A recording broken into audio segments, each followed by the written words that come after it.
Okay, good evening everyone. How are you all? Fine, sir. Okay. So, welcome to regular batch on indirect taxes for May 25, November 25 exams. Also, if you are appearing for CMA final, so that is June 25 and December 25 exams. So, you are all appearing for May 25 or November 25 only, right? Not May 26. Definitely not. Okay, good. So, because if you are appearing for May 26, thereafter, definitely these lectures will not be useful for you, because thanks to Nirmala Sitharaman, because of lot of changes that happens to this subject, and due to that reason, and actually DT was not that much changing, okay, till last year, but from this attempt onwards that also has changed, okay. So nice. And 2026 definitely you are going to learn something new DT. So already preparation has started for the new direct tax code. So therefore assuming that you are all appearing for May 25, November 25, hook or crook, somehow you should clear, okay, you don't have any other go. And even GST, I never saw this many amendments compared to last time, because November 23 to May 24 exam there was amendments, few only, like what I can say 20, 22 amendments like that. But now for May 25 exam, I was preparing the amendments material, 100 pages came here. Amendments material itself is 100 pages and close to 50 amendments are there. I don't know what is happening, and they are already bringing something and changing existing things. So good, actually from my career point of view it is good. You understood now what I am telling. So career point of view, teaching career is secure till the time Nirmala Sitharaman is there. So students will keep on coming to my classes, no problem for that, because those who already attended also, they were messaging me, sir, we heard that this time lot of amendments are there, what should we do now? So nothing, simple. So focus on either amendments classes and buy the updated books, or you have to again attend some kind of revision classes at least, okay, that's what I suggested. So same thing for you also. And if you are appearing for November 25 exams, okay, see May 25 to secured, whatever amendments till October end, that will be covered in this batch. And therefore you all might be knowing this, but it is my duty to explain you, so that's why I am telling you this information. If you are appearing for say May 25 exams, May 25 exams, all the amendments up to 31st October 2024 will be applicable for your attempt, okay, that is for May 25 exams. So then suppose if you are appearing for November 25, so this is like say CA final,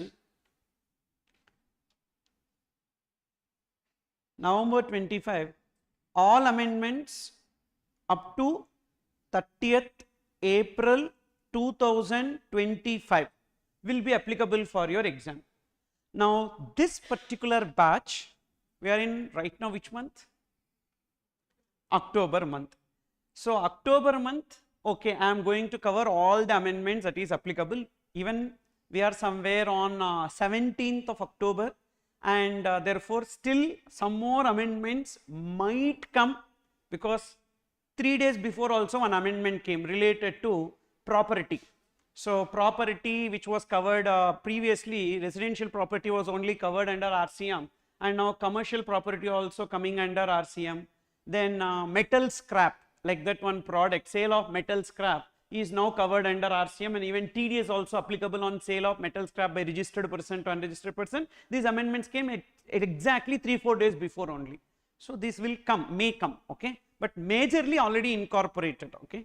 So this period, that is from 31st October, that is 1st November to 30th April, whatever changes that are going to come, usually these changes will not be that much, okay. So that will be incorporated for November 25 exams. If you are appearing for November 25 exam, don't worry, we will take care of that also.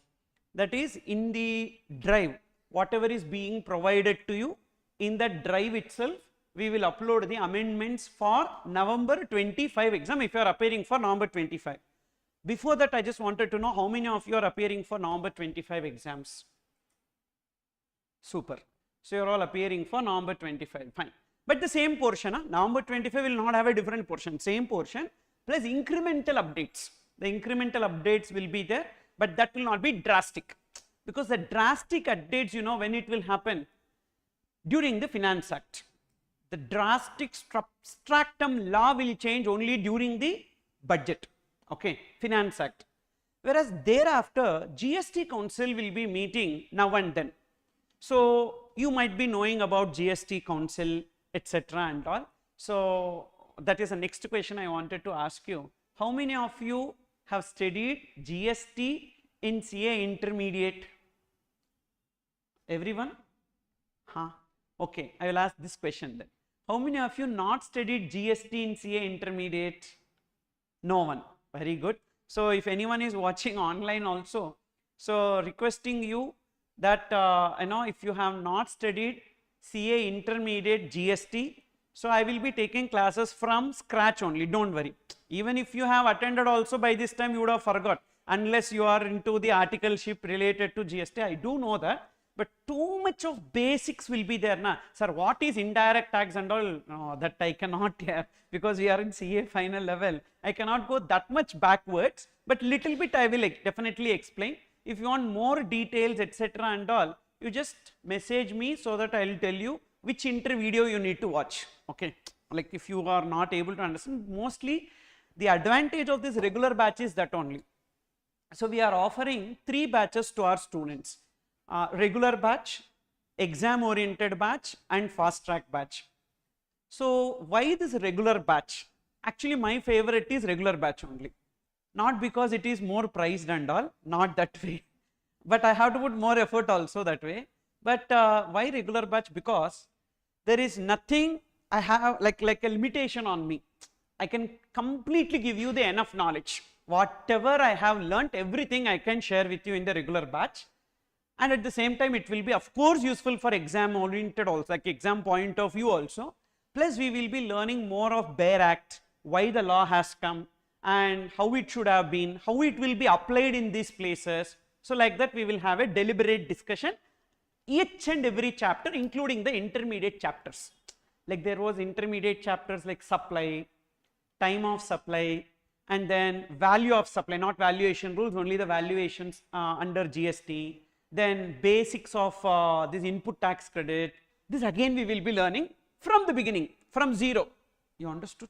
So there won't be like, okay fine, already you know, so I will be directly taking from this. No, we will again learn the intermediate portion as well. Reason being, there are a number of amendments from the time you studied inter till CA final level. You might be recollecting something. So when I am discussing, as and when I am discussing, you will definitely recollect certain things. So which you have learnt at CA intermediate level, but again we are going to learn that. But at exam oriented batch, I am not going to do this much in depth with respect to intermediate portion. So intermediate portion I will quickly complete. That's where approximately some 40 to 50 hours I will be saving in exam oriented batch. But in your batch, I will be discussing everything, plus at the same time problem solving also will be more for you. But for exam oriented batch, comparatively the problem solving will be relatively less. Okay. But otherwise these 2 batches is more or less the same. But fast track batch is not at all for first time learners. So that will be for those who already completed some coaching, attended some previous attempts. For them only I will be recommending that. Okay. So first of all, a sincere thanks to all of you for choosing this regular batch. Okay. And this area, that is amendments between this period, that is 1/11/2024 to 30 April 2025, I will make it available to you. By the time our batch is getting completed, few amendments which are coming, I will incorporate in the batch. Thereafter, because I am scheduling to complete this batch by December mid. That was the target which even we have announced before also. Mostly by December mid it will be completed. 100% it will be face to face classes. and those who are attending online live, 100% it is online live. We are not giving any classes etc. for you because you have enough time, May only exams.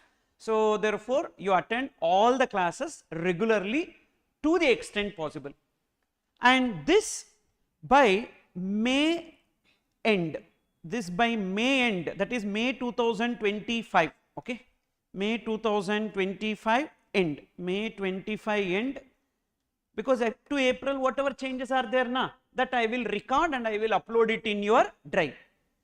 So you are referring to drive and all to us, so what you are going to give us the recorded classes as well? Yes, we are going to give you the backup of whatever classes, this batch, not earlier batch classes backup, this classes whatever as we progress, this you will be given as a backup, every lecture will be given to you as a backup.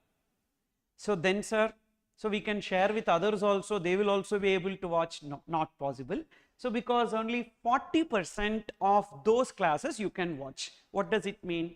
So how many hours regular batch you are aware? 180 to 200 hours, okay. So I will never commit high hours and take less hours. I commit lesser hours and I take high hours, okay. So definitely that is to be there, and 180 plus hours only. In that 40% of 180 hours will be given to you as access, which means like approximately what some 80 hours. Some 80 hours of classes you can watch, but entire 200 hours of content will be given to you. Entire 200 hours of content will be given to you, but in that you will be able to watch some 80 hours, which means you can definitely miss few classes. You understood? So that is also taken care, don't worry about that. So if you miss any classes also, the backup is already there and you can make use of it.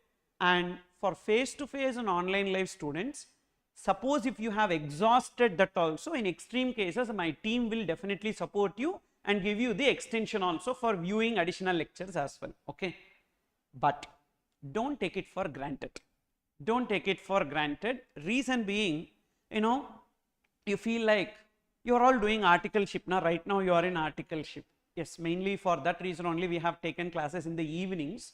And when you are in articleship, what will happen? Maybe the work will go up to 5:45, 6 o'clock like that, and you feel like, okay, fine, today we will miss the class. Anyhow, he is going to take some registration or some other dry topic only that we can study on our own.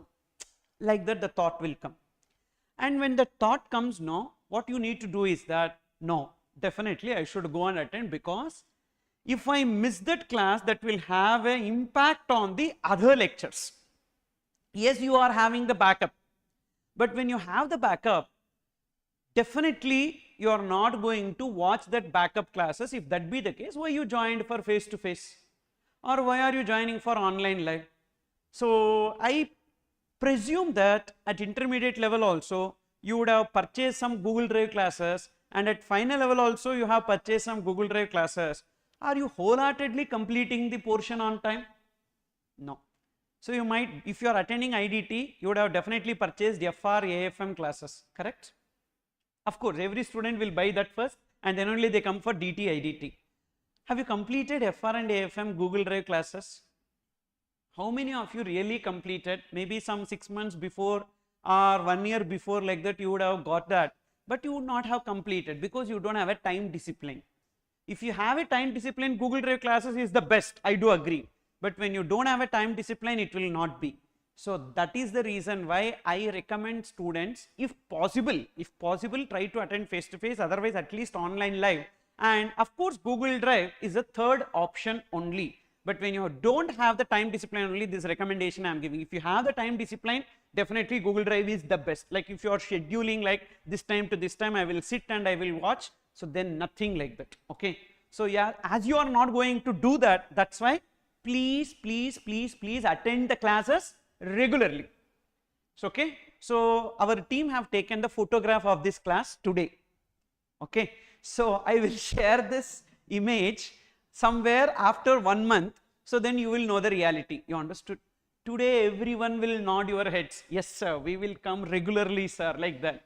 But situation will not be like this, because this is what, so somewhere 15 years I have been taking classes and I have seen many students, and many students have become teachers also, but still I am taking class and I am looking at you, wherein I can sense easily today you will have that enthusiasm, vigor, everything. As we move after some 10 class or 20 classes and all, slowly what is that learning curve should actually improve, but it will go in a reverse manner for you. So wherein fine, okay, today we will miss, it's okay, fine, we have backup. That attitude you should not be having. The backup is for what purpose, as we are coming through a phase which is a rainy season, okay, which is a rainy season. Exactly yesterday it is actually a miss, okay, very good miss it is. So otherwise so today the batch would have been cancelled, okay, really today the class would have been cancelled.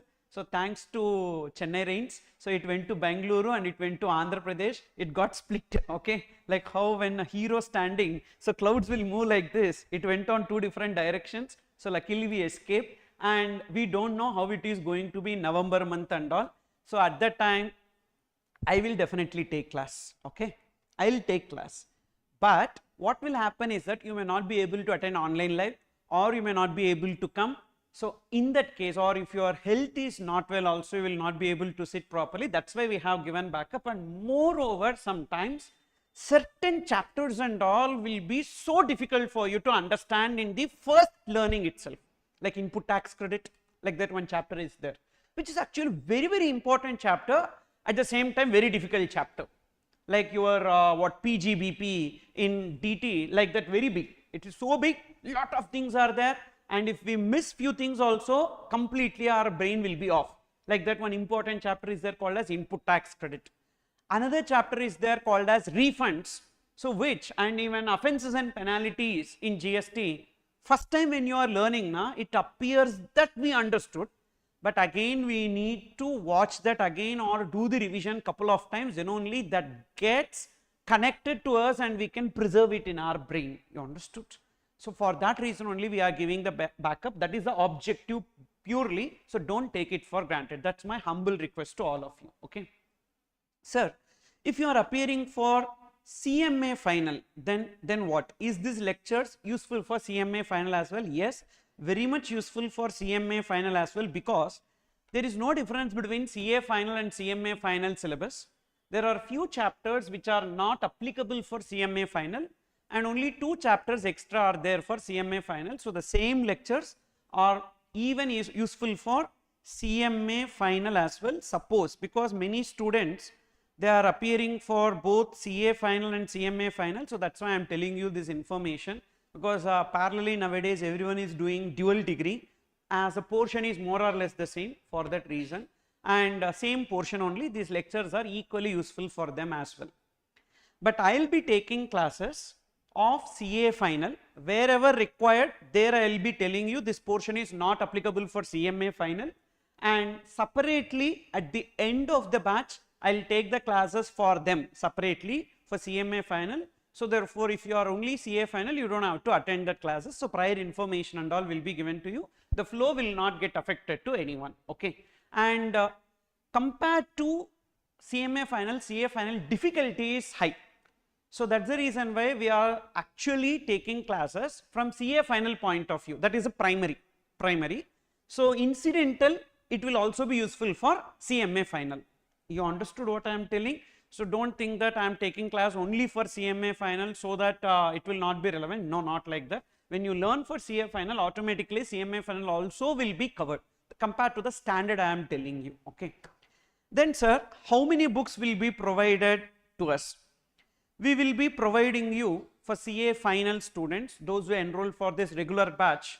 So total 6 books will be provided to you. No, don't look at me like that. So you will be provided with 3 volumes of resource book, and these 3 volumes of resource book, first 2 volumes will be GST and the last volume will be customs and FTP. You are having in indirect tax laws paper 5, total 3 areas you have: GST, customs and foreign trade policy.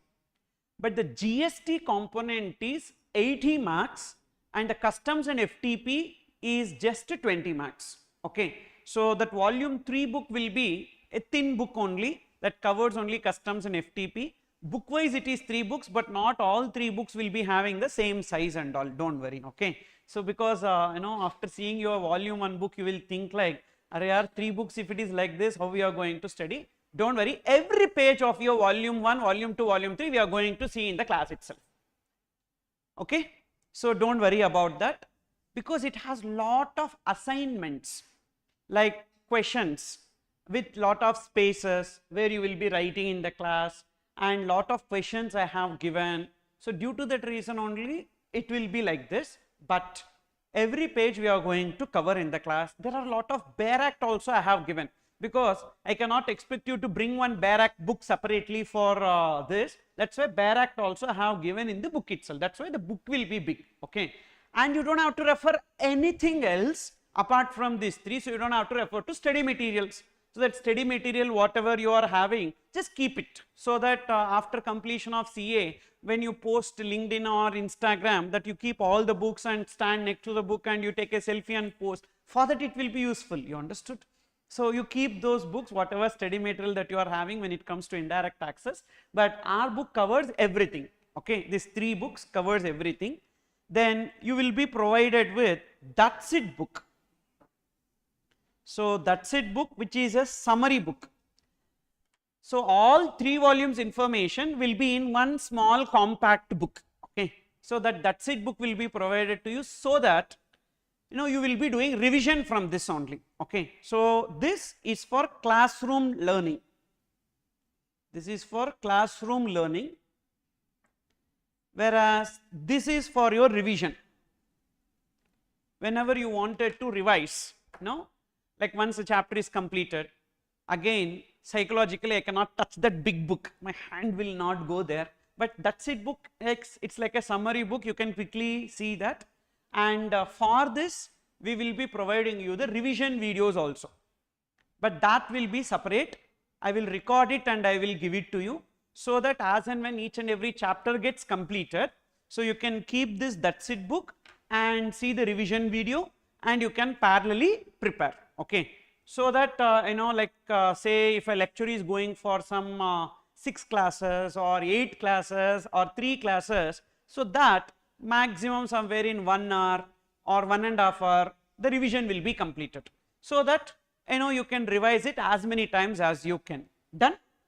Because based on this revision we will also do the test series as well, that I will come to that next. So I am just giving you what are the deliverables from my side. Okay, then you will also be provided with one solved workbook.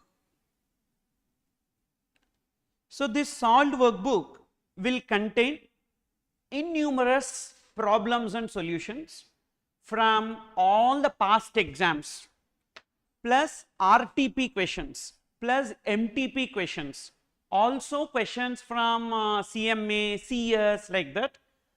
Like around 900 questions are there.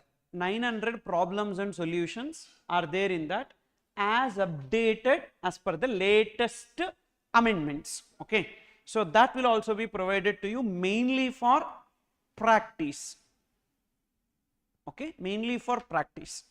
Now what happens, there are 2 set of students. Some students will learn from the provisions itself, and some students will learn only by application of provisions. So not everyone is blessed. Okay, so because when I studied DT, when I studied DT, so it was like at that time BB sir was not there. Okay, so compact book was not there, and of course today there are many DT faculties who have come and they are all taking the same style of BB sir, but BB sir is only the pioneer in that. I should definitely admit that. So because he only created that compact book, and almost now every student who prepare for DT, so he will be purchasing BB sir's lecture only, and that compact book. I went to an exam hall, wherein in that exam hall every student is having compact book only DT. Undisputed king he is actually, and at that time it was not there, it was Vinod Singhania, like that one book was there. And in that book, it was so voluminous, I did not understand what is there in that, etc. and all. And what saved me at that time was application of provisions, like question, answer. Then only understood, okay, this is how the provision needs to be understood. You got it? So for that reason only, I have mainly created this solved workbook that contains lots of problems and solutions. If you have not understood the provision also, no issue, but when you see the question, in that question when it is applied, you will know. Okay, so prima facie when I am discussing, okay only, but only when you see how it is applied, you will understand, okay, this is how the provision needs to be understood and interpreted. Okay, for that reason only I have given, not necessary that you need to solve all the questions. In this solve workbook, I have earmarked mighty 200 question and answers. Even though I have given 900 questions, but I have given 200 important questions in that, chapter wise, like an index it will be. So at least the 200 questions, if you practice, that is sufficient. In the 200 questions also, approximately some 50 to 60 questions we will solve in the class itself. Remaining some 140 or 150 questions only you are going to practice. Is it clear? But I gave full book, maybe one chapter if you have not understood, that you can do in detail. But for that chapter alone I cannot give you now. I gave you everything. I gave you full meals. How much ever you can eat, you eat. Remaining, okay, you leave it, fine. But I don't know now what is your preference, etc. and all. That's why I am giving you this, okay. And mainly what you need to do for your preparation is these two books you need to keep with you always. These two books. That's it book, which is for revision, quick revision of all the concepts. Whereas solved workbook is for practice. So you know what is a provision? You learned that in the class itself. Now you are fine tuning that and you are applying it into the problems and solutions. Enough. Definitely you will be able to cope up with the exams. Okay. So these two books you need to mainly study. But this resource book, as I already told you, it is mainly for classroom learning. Okay.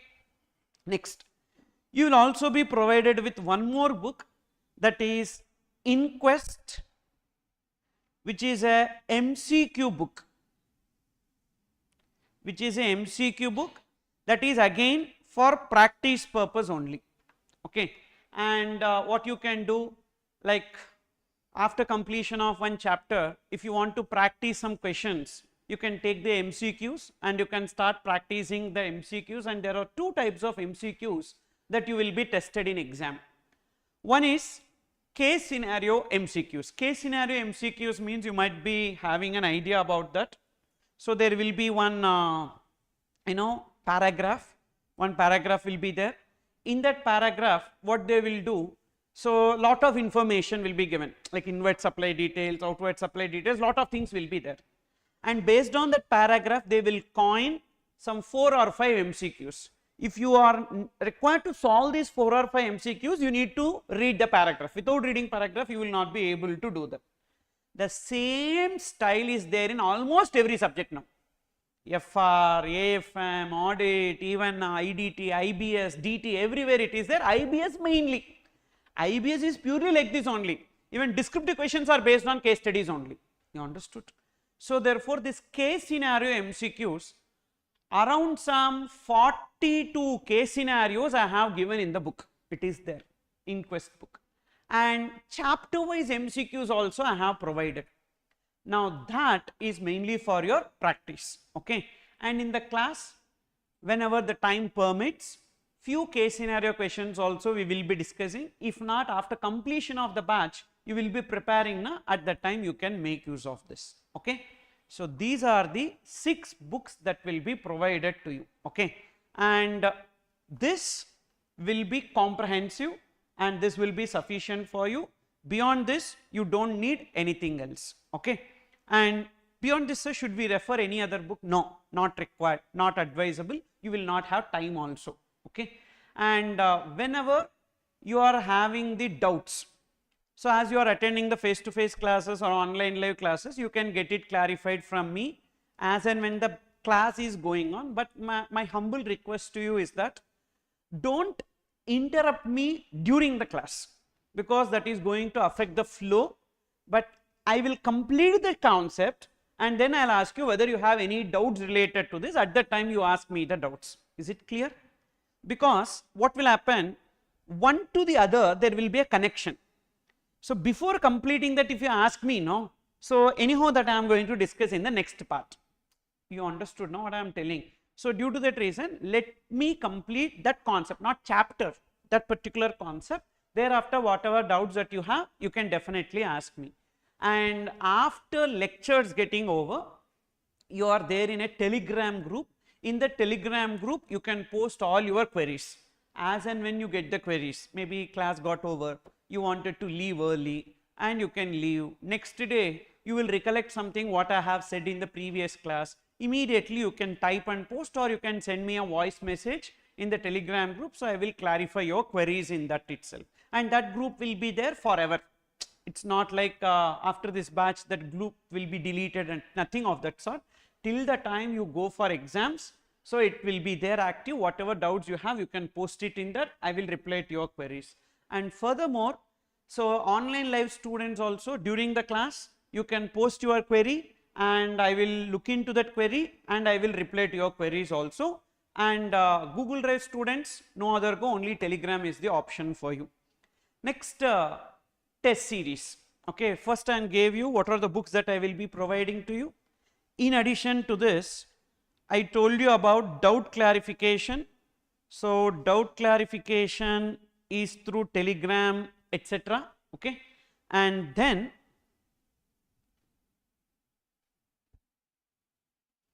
you will be having test series, and this test series we have 7 chapter wise test series and 2 mock tests. This 7 chapter wise test series will be for 50 marks and 2 mock tests will be for 100 marks. And this test series mostly we will be planning from November mid onwards, November mid or November end, like that, because the portion should get completed and then I will start with the test series, but during the batch itself it will be there, and few tests will be scheduled after the batch, but these test series will be weekly. So weekly we will be posting this test series. First, as I told you, I will give you the revision videos. After revision videos, okay, so first you will get the revision videos for each and every chapter. And in this 7 chapter wise test, what I did, the entire portion I divided into 7 blocks, okay, and revision videos will be given, plus a question paper will be uploaded weekly, and followed by this question paper there will be a suggested answer, and then you will also be provided with the explanation video that is of that particular question. Already we have done that for the last batch, okay. So I am not boasting, really I am telling you, we have done that for last batch. I will just show you how we have done that.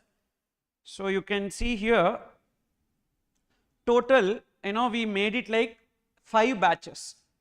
2,800 students have enrolled for this test series, and to everyone we have given the Google Drive access.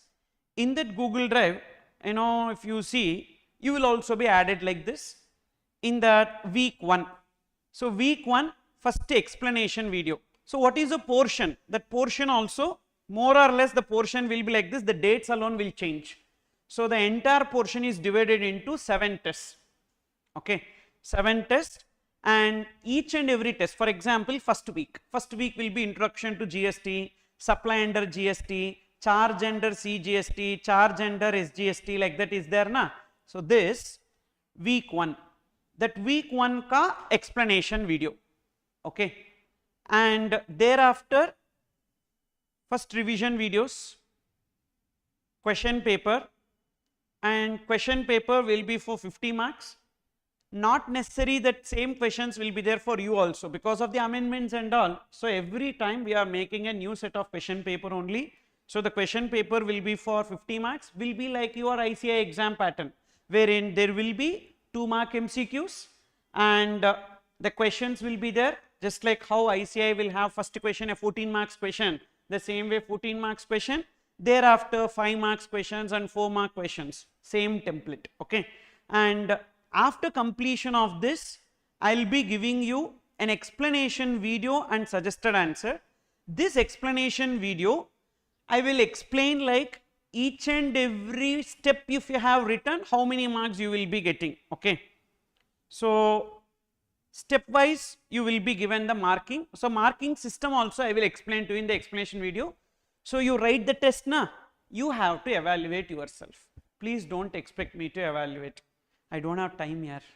After doing all these things, if you make me like a normal teacher to sit and correct your answer sheets, practically I may say, think of 2,800 students.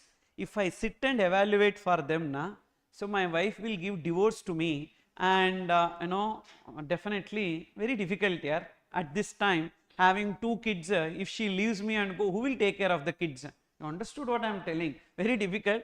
And I cannot trust and give this work to some other person also, because if I give this work to some other person, what if they are not evaluating? ICI itself could not evaluate the answer sheets properly. You understood?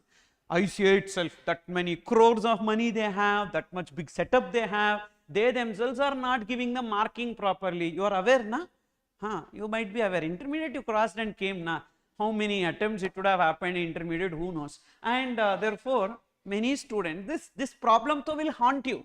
This will haunt you even in final also. There are n number of errors. One student did a mistake of rounding off, 2740.8 means you should be rounded off to 2741. 2741 is the rounded off, because in GST we should round off to nearest 1 rupee.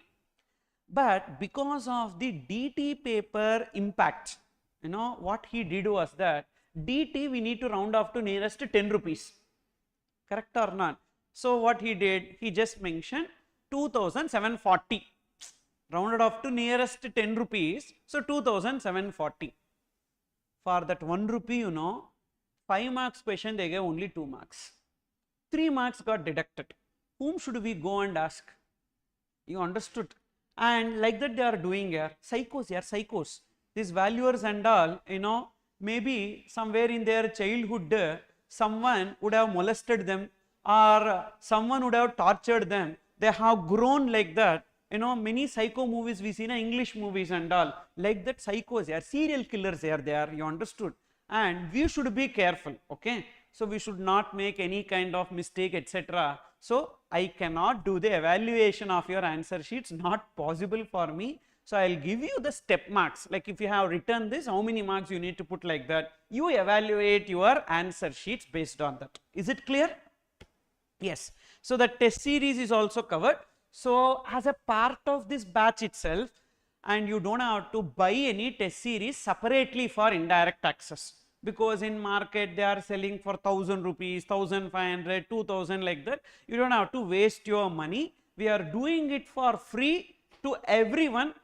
For our students also we are doing, for outsiders also we are doing it. So due to that reason you don't have to spend or waste money in this, okay. So whatever money that you are giving, for every rupee I am answerable. You understood? Clear? Then next thing, sir, this classes, whatever, how the classes will be, in the sense like what will be the flow in which the classes are taken. I told you that you are provided with, you will be provided with 3 volumes of resource book. Right now the book work is going on, okay. That's why whatever book that we have already given to you for face-to-face students, online live students, and even Google Drive students, was the old book, that is for November 24 and May 25. You might be seeing that, you check. November 24 and May 25, that is the book we have provided to you. But actually this book is not your book. You will be provided with again 3 volumes of resource book. This old book, either you keep it or you can throw it, it's up to you, okay. Clear, this is not your book, but some book we need to have while preparing. So first class itself, if book is not given, means what kind of a faculty he is, like that people will think. So that's why I have given. What should I do? So it is not my mistake, Nirmala Sitharaman's mistake, you understood or not. So that many amendments came here, I have to incorporate. Right now we are in only October, so I have to get it done na? So book printing work is going on.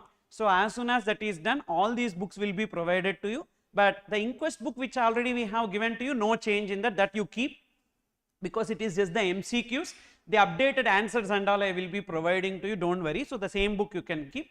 Volume 1 book alone, you can make use of it till the time you are getting the other books, but this is not updated. But whatever I am taking class now is from the updated PDF, okay. So anything if you want, you incorporate in that, and again when the new book comes, you update in that book, okay. And this book also you can keep, you don't have to return it, you keep it. So in that number of books list, so this book also gets added, so that the height will increase, okay. And no, this post is common, whether they post about they completed CA or not is different. So this post will be common, okay, and therefore you can make use of it. And for that also lot of likes, comments and all will come from the people who are non-CAs, like non-CA pursuing students will be there, your school friends or college friends, etc. and all, they will post, or this many books he is reading, still he did not have hair loss problem, great he is, like that, let's make others jealous about us. And of course I could not do, completely went off. And what to do here, every 6 months I have to sit and prepare like you. For you it is okay till the time you complete CA only. For me it is like every time I have to do this job, okay. That's why I could not protect it, it went off. And now after marriage, vehicle went for garage, so no use, and fine, it's okay. Then this is the flow in which first we will be discussing the next few classes. So here you have introduction to GST, which is actually not in your syllabus, because it is an intermediate portion, and they gave it in supply under GST, that was your first chapter. So but in that they have given few information, but I just divided it. So I am not taking the classes in the way in which your CA study material is like that. No, I am following a different order in order to understand the concepts properly. I have just logically made the chapters, okay. So that we will be doing this introduction to GST, then supply, like that I have given. I gave the chapter reference also, I say chapter reference also, this is my segment division, and I say chapter reference I have given. And module, CMA will follow modules like that, that reference also I have given. But these 10 chapters are the next few classes that we are going to cover. But this itself will take easily 40 to 50% of our time. This itself will take, volume 1 itself will take, and the weightage for this is close to 60 marks. This is the weightage for this, okay. Minimum 50, maximum 60, that is your volume 1 weightage. And that's why 50% of our time, close to 90 to 100 hours we will be spending in this volume 1 only, in these 10 chapters only. And thereafter we will be looking into volume 2. So that volume 2 will be like having some chapters like this, and these chapters are mostly departmental procedures. Departmental procedures means returns and what are the invoices. It's not about law, it is more of procedural aspects, okay. So tax invoices, debit notes, and what are the returns to be filed, how the payment of taxes should be made. Then suppose if they do assessment, and when they pass the assessment orders, how we need to go for appeal, and what are the offence and penalties. Suppose if you are not paying tax, how they will initiate recovery, how to get the refund of tax which we have already paid. All department procedures and all will be coming in volume 2. And this volume 2 weightage will be like somewhere 20 to 30 marks, okay, 20 to 30 marks. If the paper is difficult means, so this weightage will go to 30 and volume 1 weightage will come to 50. You understood what I am telling? If the paper they want to make it easy, So volume 1 weightage they will take it to 60 marks, and volume 2 weightage they will reduce it to 20 marks, because from volume 2 if they are asking questions na, the paper is going to be difficult. Reason being, departmental procedures we may not be that much comfortable, but if it is computation, like they give one question, we need to just do the computation. Numbers means we like it, but writing theory we will not like it, correct? So for that reason only I am telling you the difficulty will be like this. If they want to make the paper difficult, they will test more questions from these areas only, but otherwise definitely you cannot skip this and all. 20 marks to guarantee from this minimum, but that maximum, that extra 10 marks depends upon the difficulty of the paper. Okay. Next, volume 3, what you have is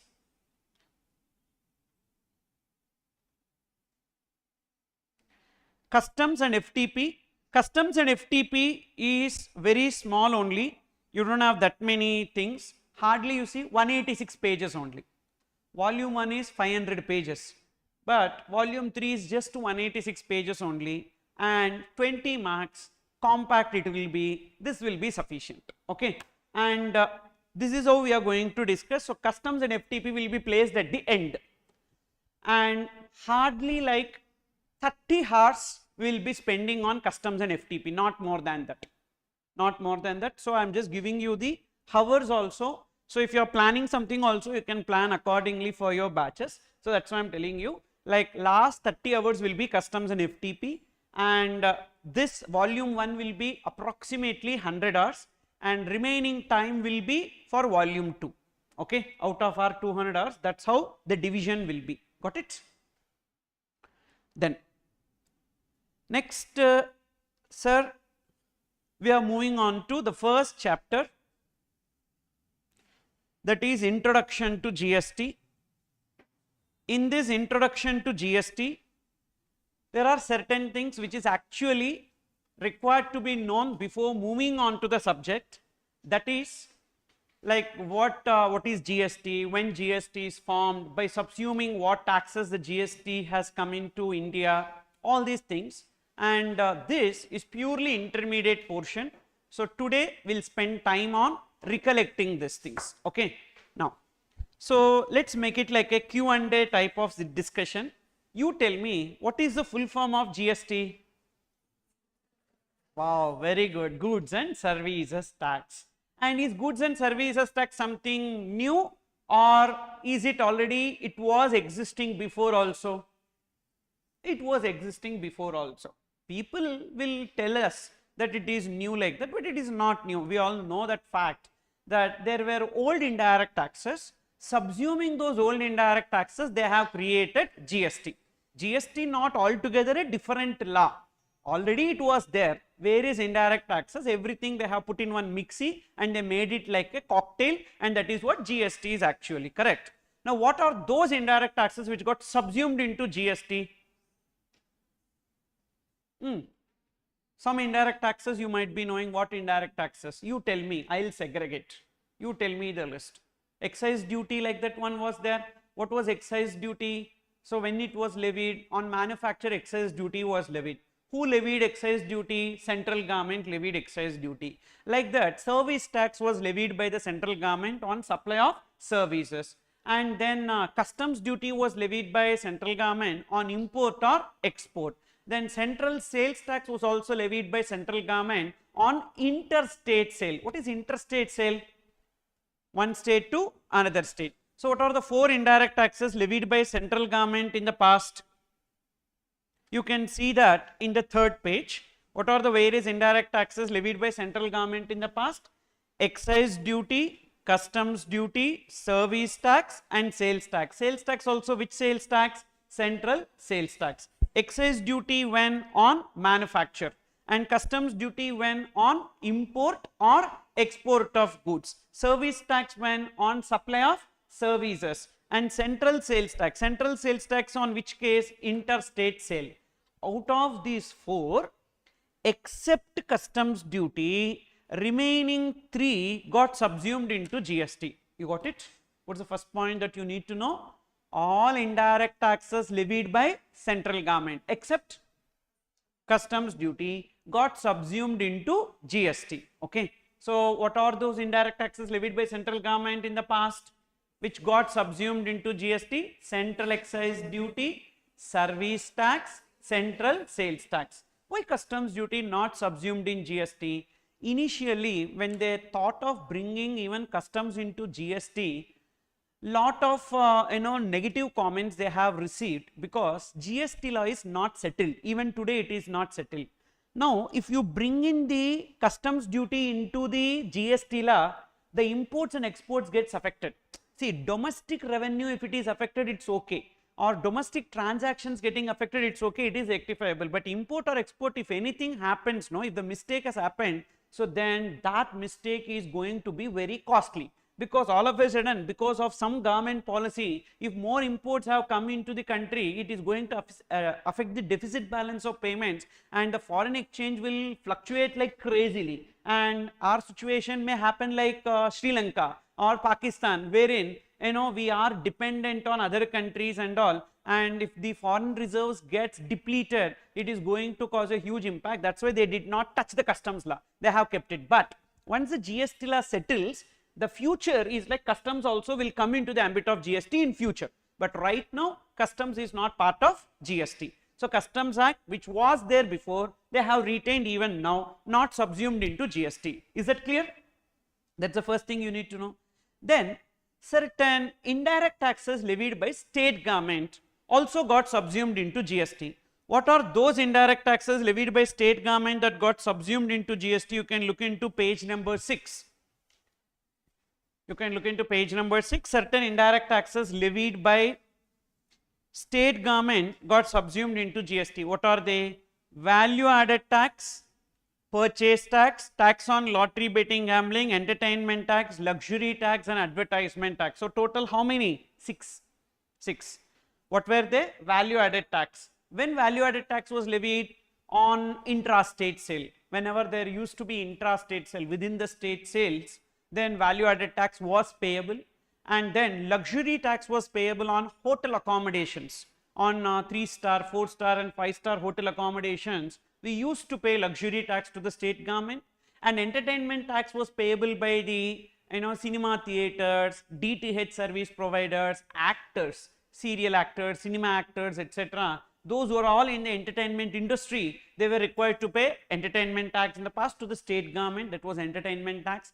Advertisement tax will be payable by the people who advertise on the hoardings, like bus hoardings, or on the top of the bus they do paneling, all kind of advertisements. Whenever they are using the public property for the purpose of advertisement, they have to pay advertisement tax to the state government. That was advertisement tax. Then purchase tax was payable whenever we try to bring in the goods from the other state to this state. For example, you are procuring some goods from Andhra Pradesh to Tamil Nadu, or you are procuring some goods from Gujarat to Maharashtra, like that, you need to pay purchase tax. This purchase tax was only called as octroi. That's why in final account somewhere when you have studied, you added this octroi as part of carriage inwards, okay, purchases. So there we have taken in trading account. So mainly because this purchase tax was there in the past, whenever you used to buy from other state, for this state we need to pay the purchase tax. Again, when we are selling within this state, we will be paying something called as value added tax, okay. And lottery, betting, gambling tax, you already have income tax, na? That is for income tax purpose.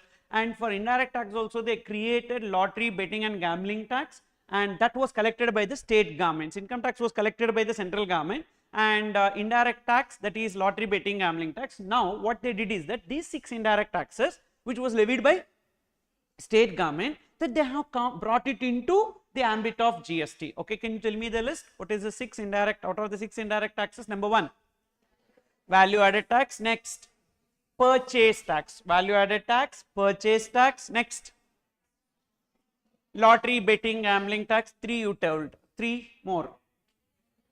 Entertainment tax, advertisement tax and luxury tax. These are the 6 indirect taxes levied by state government that got subsumed into GST. Can you give me examples of some indirect taxes which was levied or is levied by state government but not subsumed into GST, not brought into GST, not covered into GST, but levied by state government? Any example? Think. Sir? Very good. Entertainment tax levied by local authorities. Even though we have entertainment tax here, but this entertainment tax is levied by state government. But entertainment tax levied by local authorities not got subsumed into GST. Okay. And any other example that is by local authority? I am asking state government. Local authority taxes, not even one got subsumed into GST. Everything, every local authority taxes. What are the local authority taxes? He said entertainment tax, and we have something called as municipal taxes. We have a property tax, municipal tax, or corporation taxes. Okay, so these are some local authority taxes not got subsumed into GST. But I am asking state government levies. Petrol tax. Is there a tax on petrol separately levied by state government? That is VAT. That's already discussed. VAT got subsumed into GST. I am not asking about the products which are subsumed or not subsumed. I am asking taxes, some taxes. Have you heard of professional tax? Have you heard of that word, professional tax?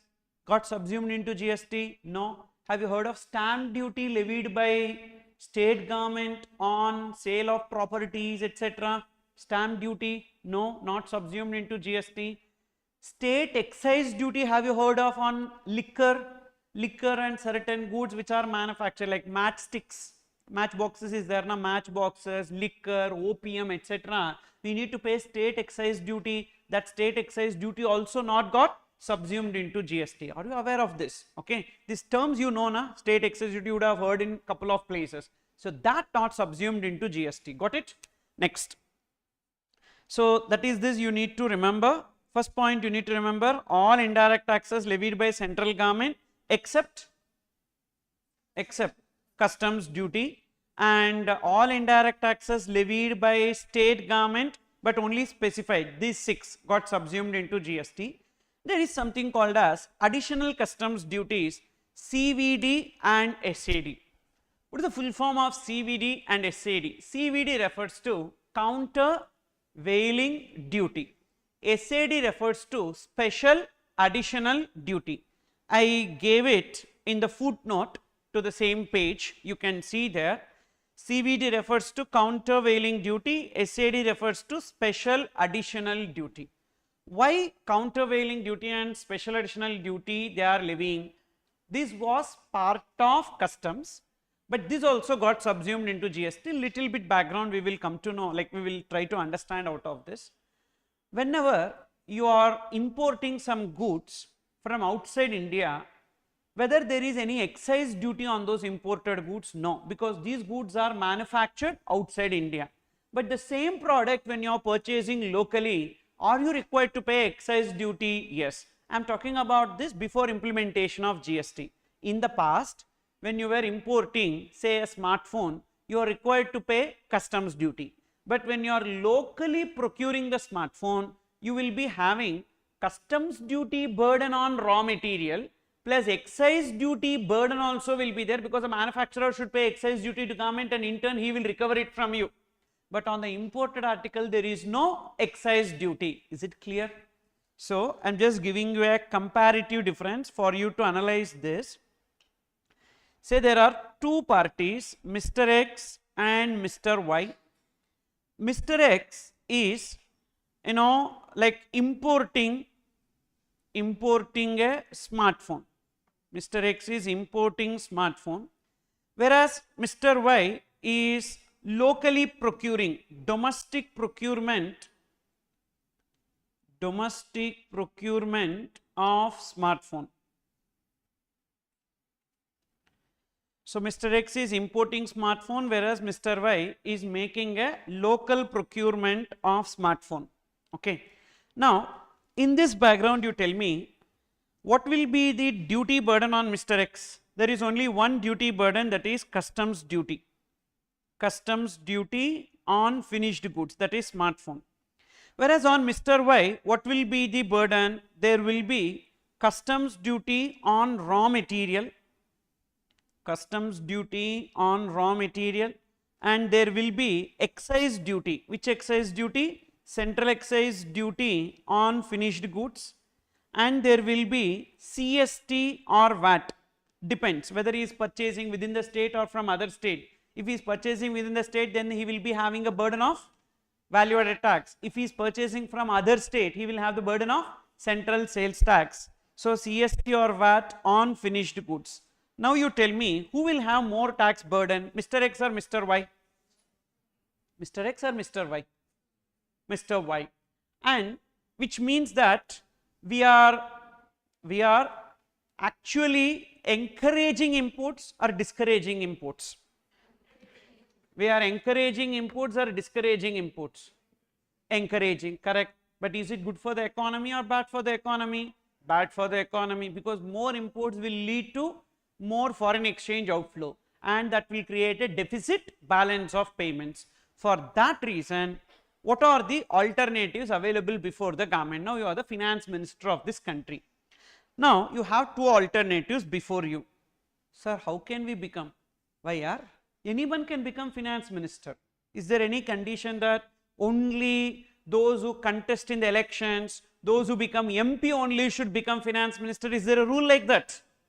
No, no rule. Today Nirmala Sitharaman, who is a finance minister for last what? 10 years? 10 years. Which constituency she belongs to? She don't belong to any constituency. In a way, she is an inspiration. Okay, that anyone can become finance minister, and therefore you don't have to contest in the elections, you don't have to participate in any kind of public forums, etc. What not required, anyone can become. So therefore say you became finance minister tomorrow. Okay, now so keep that as a target, aim high, finance minister, prime minister, something of that sort you should keep. Okay, other things and all difficult pa. So you become like this so that your life will be settled. You understood or not? So therefore you became finance minister. Now you have two alternatives. Alternative 1, what is that alternative 1? Let's bring in excise and CST here also. Where? On import also. Let's bring excise. Let's bring excise and CST or VAT. So excise duty, CST or VAT on import, on finished goods. Now you tell me where burden will be high, X or Y? X or Y? Who will have more burden? See this carefully. Their raw material here FG, but remaining both are on FG. So who will have more burden? X. So we are discouraging import and encouraging domestic procurement. You understood? This is alternative number 1. Alternative number 2. So let's not bring here anything. Even here also we will remove. You understood? Here also we will remove. Here also we will remove. So that here it is on finished goods. Here it is only on raw material. So where the burden will be high? On Mr. X. So automatically we are encouraging the domestic procurement. You understood? Now you tell me which alternative you choose. Alternative number 1. Bring excise duty and CST VAT on import. Number 2, remove excise duty and VAT on both the cases, local procurement as well as import. You tell me which one you choose. Alternative 1, alternative 1 or 2? 1. That is levy excise duty as well as CST or VAT on import as well, correct? This only you wanted to keep? That's what even the current finance minister is also doing. Now don't blame her, you understood? Have you ever thought about the general public? No. We will think only about the revenue, you understood or not? So that is inbuilt. Actually from where she went? From us only, you understood? So therefore whatever attitude we will be having, the same attitude she will also have, because end of the day as a finance minister you bother only about the revenue. Public go to hell, who need, okay? We don't bother about the general public, and that's what government also did at that time. They said we will bring in excise duty and CST or VAT on finished goods, but we will not call it as excise duty, because excise duty can be levied only on goods manufactured in India. So we create a parallel levy called as countervailing duty on finished goods, and SAD to counterbalance sales tax. CVD is to counterbalance what? CVD is to counterbalance excise duty. SAD is to counterbalance what? CST or VAT. They have parallelly levied this. Now today you tell me whether excise duty got subsumed into GST. Whether excise duty got subsumed into GST as on today. Yes, as excise duty got subsumed into GST, CVD also got subsumed into GST. You got it? And whether CST VAT got subsumed into GST? Yes, as CST VAT got subsumed into GST, SAD also got subsumed into GST. Got it? Because CVD SAD is not something new, it is a parallel levy of excise duty and value added tax. As these two got subsumed into GST, so this CVD and SAD also got subsumed into GST. This is another point that you need to remember. Got it? So tell me what is the first point that you will remember? All indirect taxes levied by central government except customs duty got subsumed into GST. Second, all indirect taxes levied by state government or specified indirect taxes levied by state government.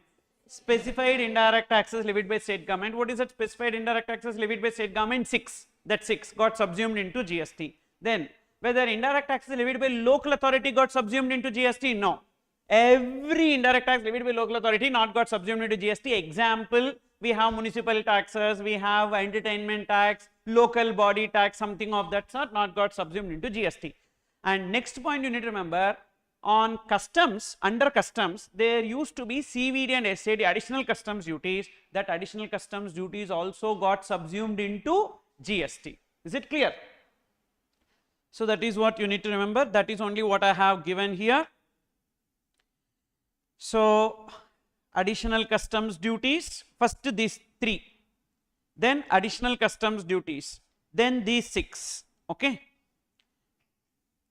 Next, you tell me, once GST is formed, whether this GST is single GST or dual GST. What is that mean, sir? Income tax is single tax model or dual tax model. Single tax model means only one government will collect. Dual tax model means both the governments will collect. Is India having a federal tax structure, or not? India is a federal country, na? Federal country means what? Both governments will be there. Central government also will be there, state government also will be there, and the powers are shared between the center and state. So then revenue is required for both the governments, but income tax is not a single tax and not a dual tax model, it's a single tax model. So who will collect income tax? Central government will collect income tax. Thereafter, in the form of budget allocations, they will be allocating it to the state governments, correct? And indirect tax, that is GST, is not like that. GST is a dual tax model. Dual tax model means central government also will collect, state government also will collect that. For the sake of their expenses, they need to take care of their expenses, that's why they do that. Initially, when GST was proposed, they proposed it as a single tax model. State governments did not agree. So reason being, see, think of it, and I am not supporting any government here, no, neither BJP nor Congress, etc., but I am just giving you the practical scenario here. If income tax and GST both are collected by central government, then the state government should be at the mercy of the central government. It need not be BJP, tomorrow Congress also may come, but the state government should be at the mercy of the central government. And what central government will do? Definitely whichever place is favorable to them, so there only they are going to fund more. Agreed or not? Now you take the state of Kerala. Kerala will never get any funds if it is BJP, correct? More funds, I mean to say. Why, sir? Because Kerala basically will never support BJP. Tamil Nadu will never support BJP, correct or not? So then the fund allocation will have an issue or not? How much ever good people may be are, end of the day politics is politics, and they will do favors only to those states which are giving them good contribution in terms of the MP seats, correct? So they have to fund to them only, then the people in those states will definitely get affected. So that's where states have fought for dual GST model, wherein central government will be levying income tax and they will only collect it, but GST levied by both central government as well as state government, and the respective governments will collect. And what is the sharing ratio? between central government and state government, equal sharing ratio. That's where you would have observed CGST, SGST will be always equal. For example, you go to a restaurant, what is the rate of GST on restaurant? 5%, CGST 2.5%, SGST 2.5%, and you are attending the classes here.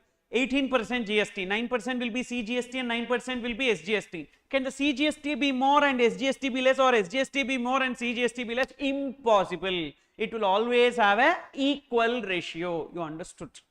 Then CGST is levied by, what is full form of CGST? Central Goods and Services Tax. So levied by central government. SGST levied by state government, state goods and services tax. Okay. So which means we have two types of GSTs or no? We have total 5 types of GSTs. CGST, SGST, IGST, like that one more is there. When IGST is levied, interstate transaction. Okay. So the supply is the taxable event under GST. The first aspect that we have seen is what are the various taxes that got subsumed into GST. The second aspect that we have seen is what is dual GST model. Now we are going to discuss what are the various types of GSTs. So that is this discussion now we are right now into. So in dual GST model, already I told you, dual GST model refers to levy of GST simultaneously by center and state on the common tax base.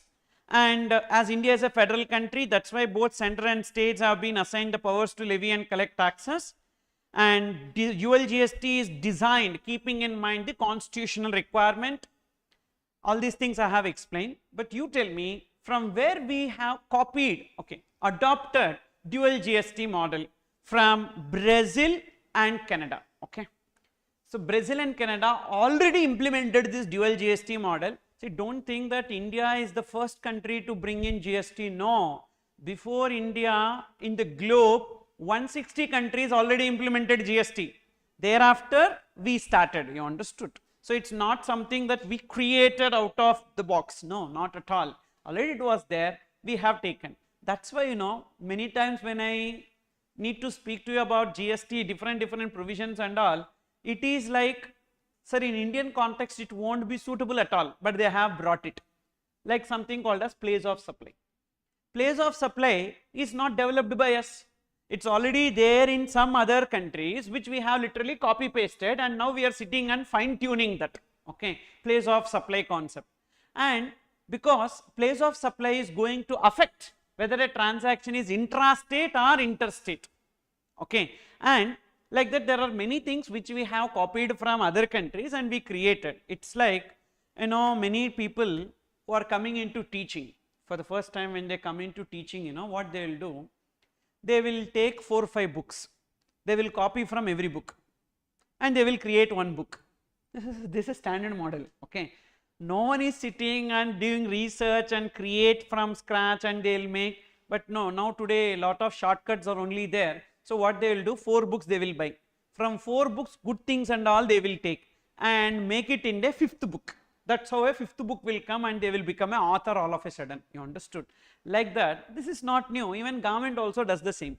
They copy from different places, put it in the act, and thereafter every now and then they will sit and start correcting that, and that's where the amendments and all will be coming. Okay.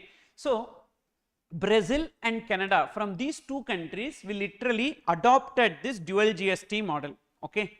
And many references, if you see their GST law to our GST law, it will be similar. Not, I will not say same, it will be similar, like how IFRS and Ind AS, both are similar. Okay, we should not say same, similar. Okay, like that.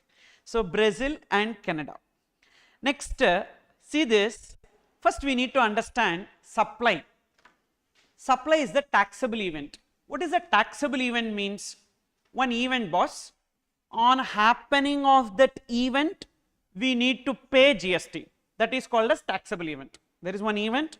On happening of that event, we need to pay GST. That is known as, you know, that is known as taxable event. What was the taxable event for customs? Import or export? What was the taxable event for excise? Manufacture? What is the taxable event for GST? Supply? You understood? One transaction or one event should have happened. Once the event happened, then only the levy gets triggered. Okay. So this is common. even in income tax we call it as basis of charge. When there is a transfer of capital asset only, capital gain gets attracted. When there is profits and gains from the business or profession only, there will be that PGBP. Only when you have a house property which you have given on let out, then only the income from house property will come, correct or not? Like that, what is the basis of charge for GST? That is the levy for GST, one event. What is that event called as? Supply. But what is the meaning of supply? That is our next chapter. But supply is categorized into two: intrastate supply and interstate supply. What is the difference between these two?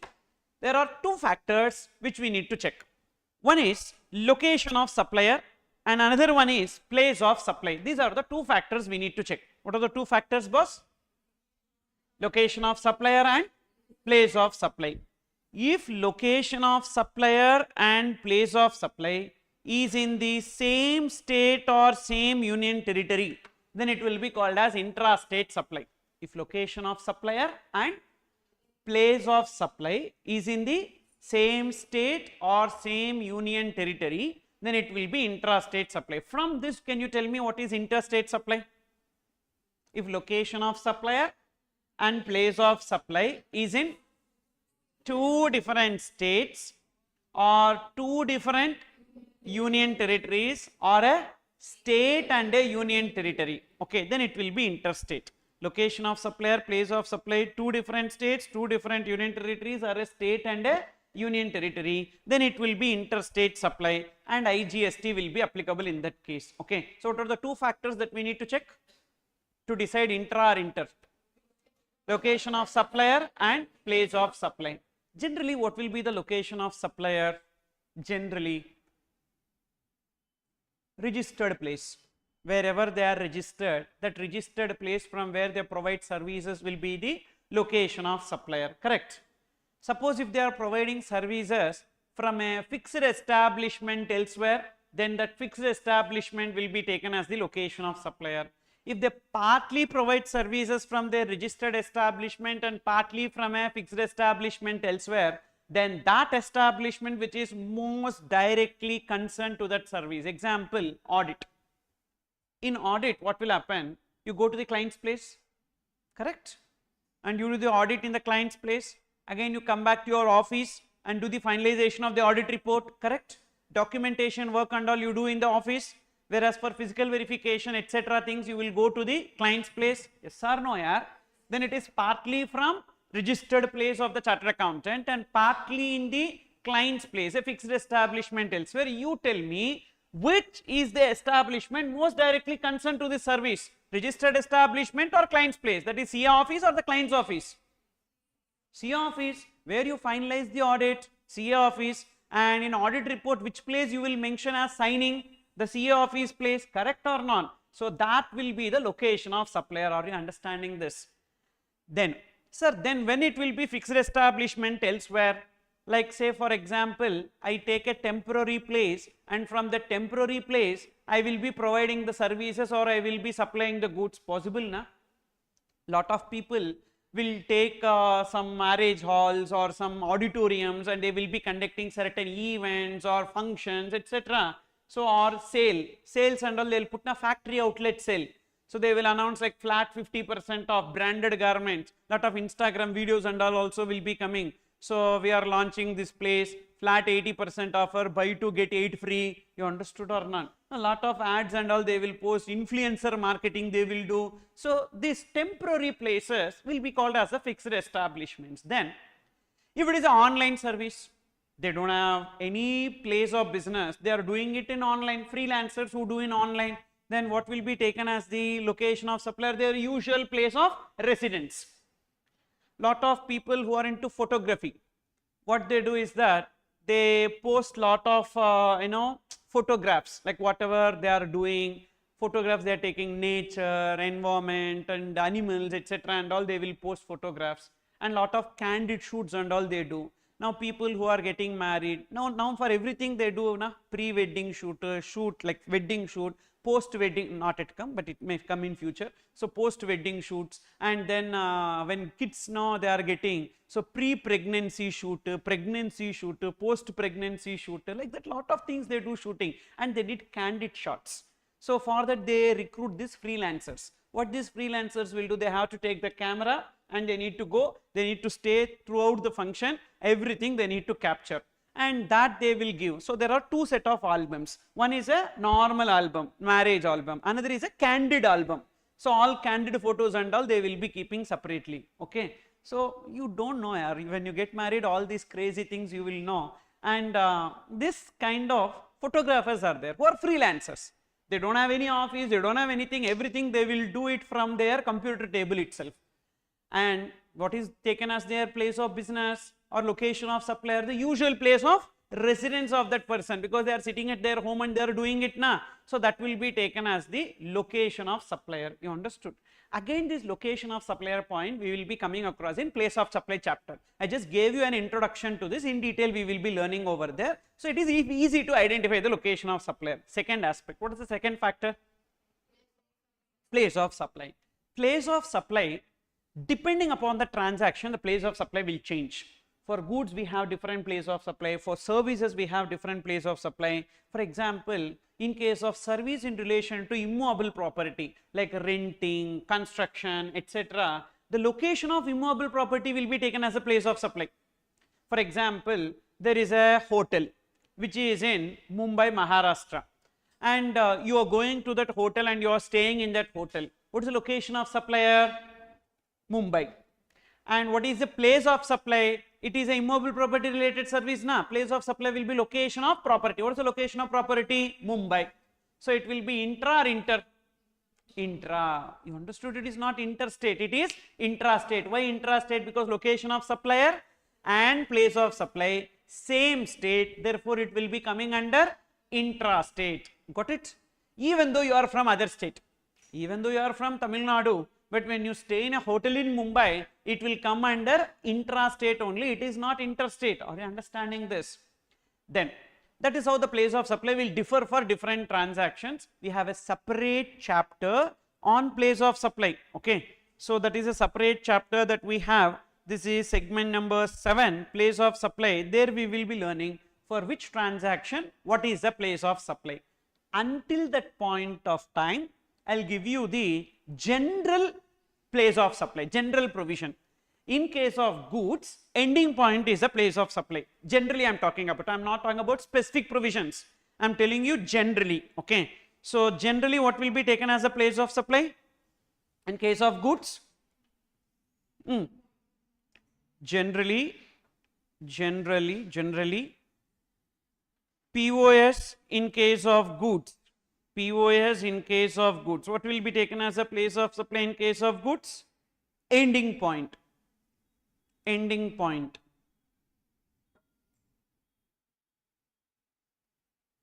For example, you order something in Amazon, or you are placing an order to the supplier delivers the goods to you, and the supplier is in Haryana, you are located in Tamil Nadu. So what will be taken as the place of supply? Tamil Nadu. For the person who is in Haryana, Tamil Nadu will become the place of supply, ending point of the goods. Okay. Whereas in case of services, POS in case of services, what will be the place of supply? Location of recipient.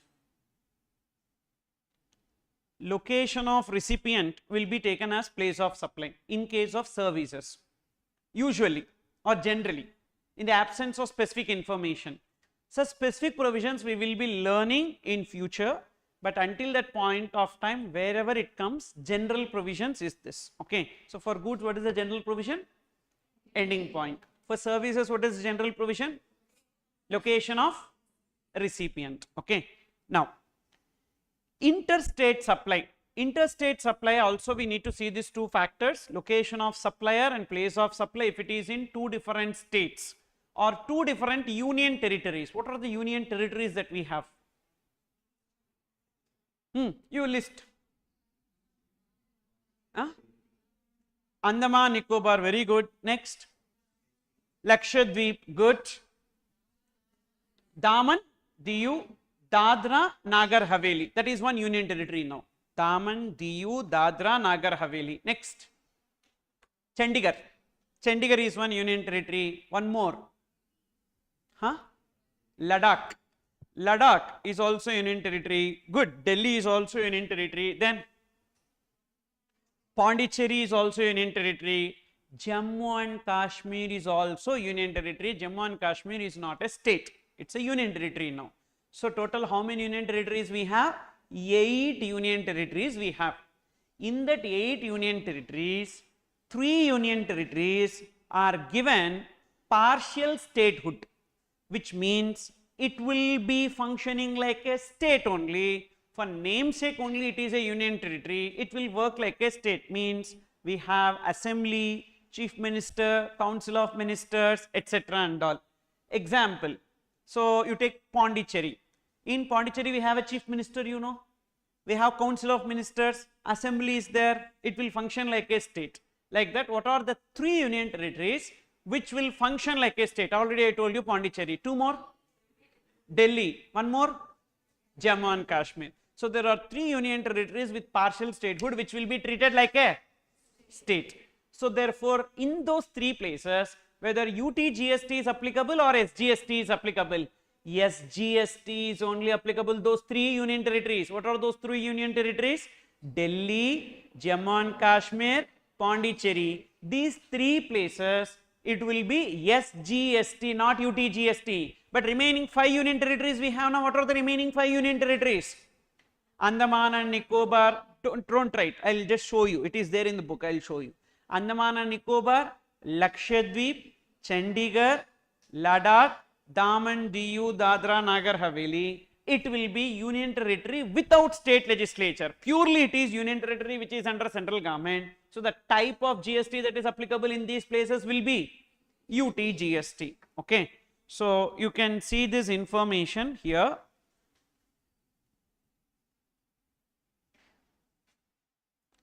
Page number 5. Page 5. Even though Delhi, Puducherry, Jammu and Kashmir are union territories, one box I have given, see there, page 5. Even though Delhi, Puducherry and Jammu and Kashmir are union territories, constitutionally they are given partial statehood. Okay. On account of this, CGST, SGST will be applicable. What are the 3 are? Delhi, Pondicherry and Jammu and Kashmir, whereas the remaining union territories, that is Andaman and Nicobar, Chandigarh, Dadra, Nagar Haveli, Daman, Diu, Lakshadweep and Ladakh, wherein it will be UT GST. Okay. So for this, definitely UT GST will be applicable. All these union territories are under whose control? 5. These 5 union territories are under whose control? Central government control. How many central governments we have? 1. How we can have more than 1 central government? Or 1 only. So therefore, how many UT GST acts we will be having? 1. Only 1 UT GST act. Is it clear? There are 5 union territories. All these 5 union territories are without state legislature, which means these are under whose control? Central government control. And due to that reason, we have only 1 UT GST act. Is it clear? Then CGST who will levy? Central government. So how many central governments? 1. So how many CGST acts? 1 CGST act. Is it clear? Then SGST levied by whom? State governments. How many state governments we have? How many state governments we have? 28 or 29. How many states? India is having how many states?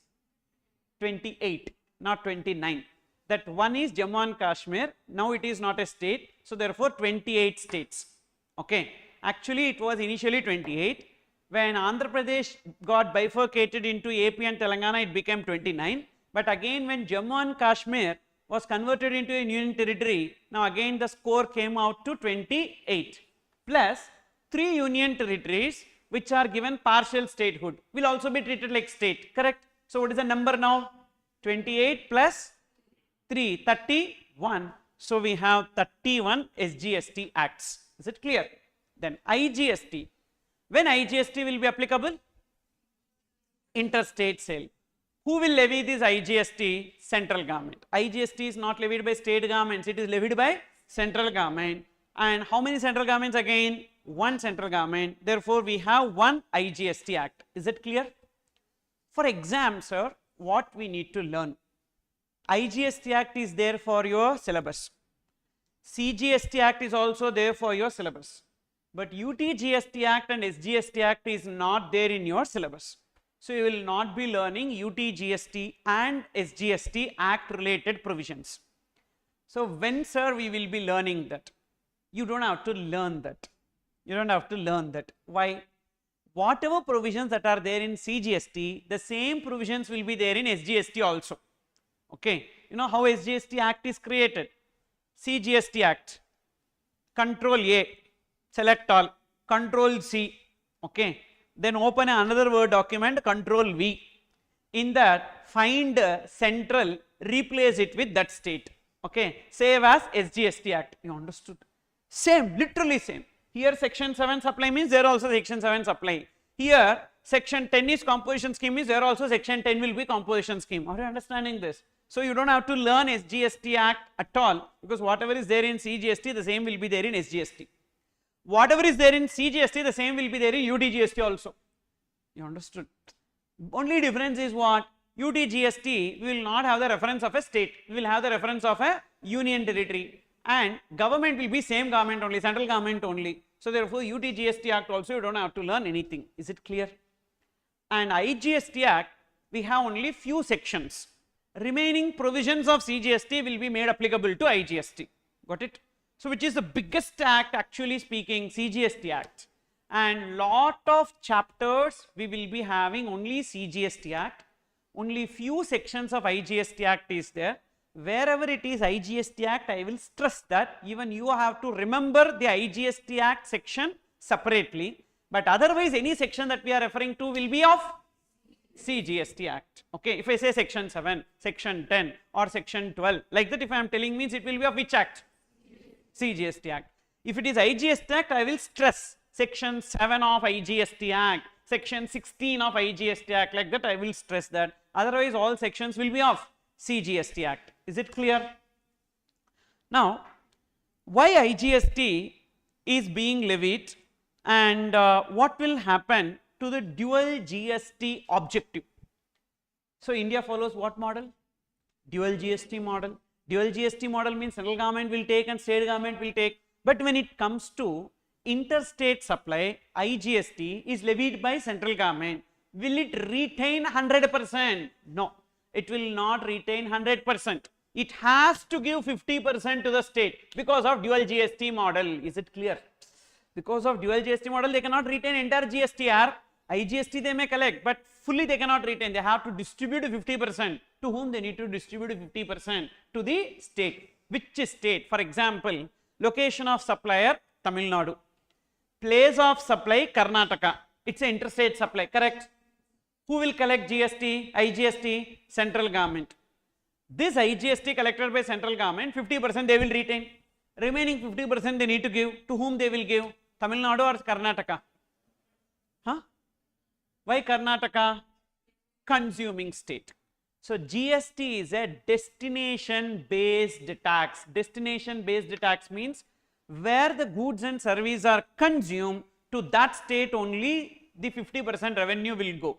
GST is not a origin based tax, it is a destination based tax. Wherever the goods and services are originating, they will not pay to that government. So, wherever it is getting consumed, to that state only they will be paying. Is it clear? Now, because of which some states, producing states, gets affected. Agreed? For example, is Tamil Nadu a producing state? Yes. Gujarat a producing state? Yes. Maharashtra a producing state? Yes. And these states previously, when used to manufacture some goods in these states and used to get sold in the other states, they used to pay CST to the state government. Sir, CST is central sales tax na? Why it will be paid to state government? That is the feature of central sales tax. Keep this in mind.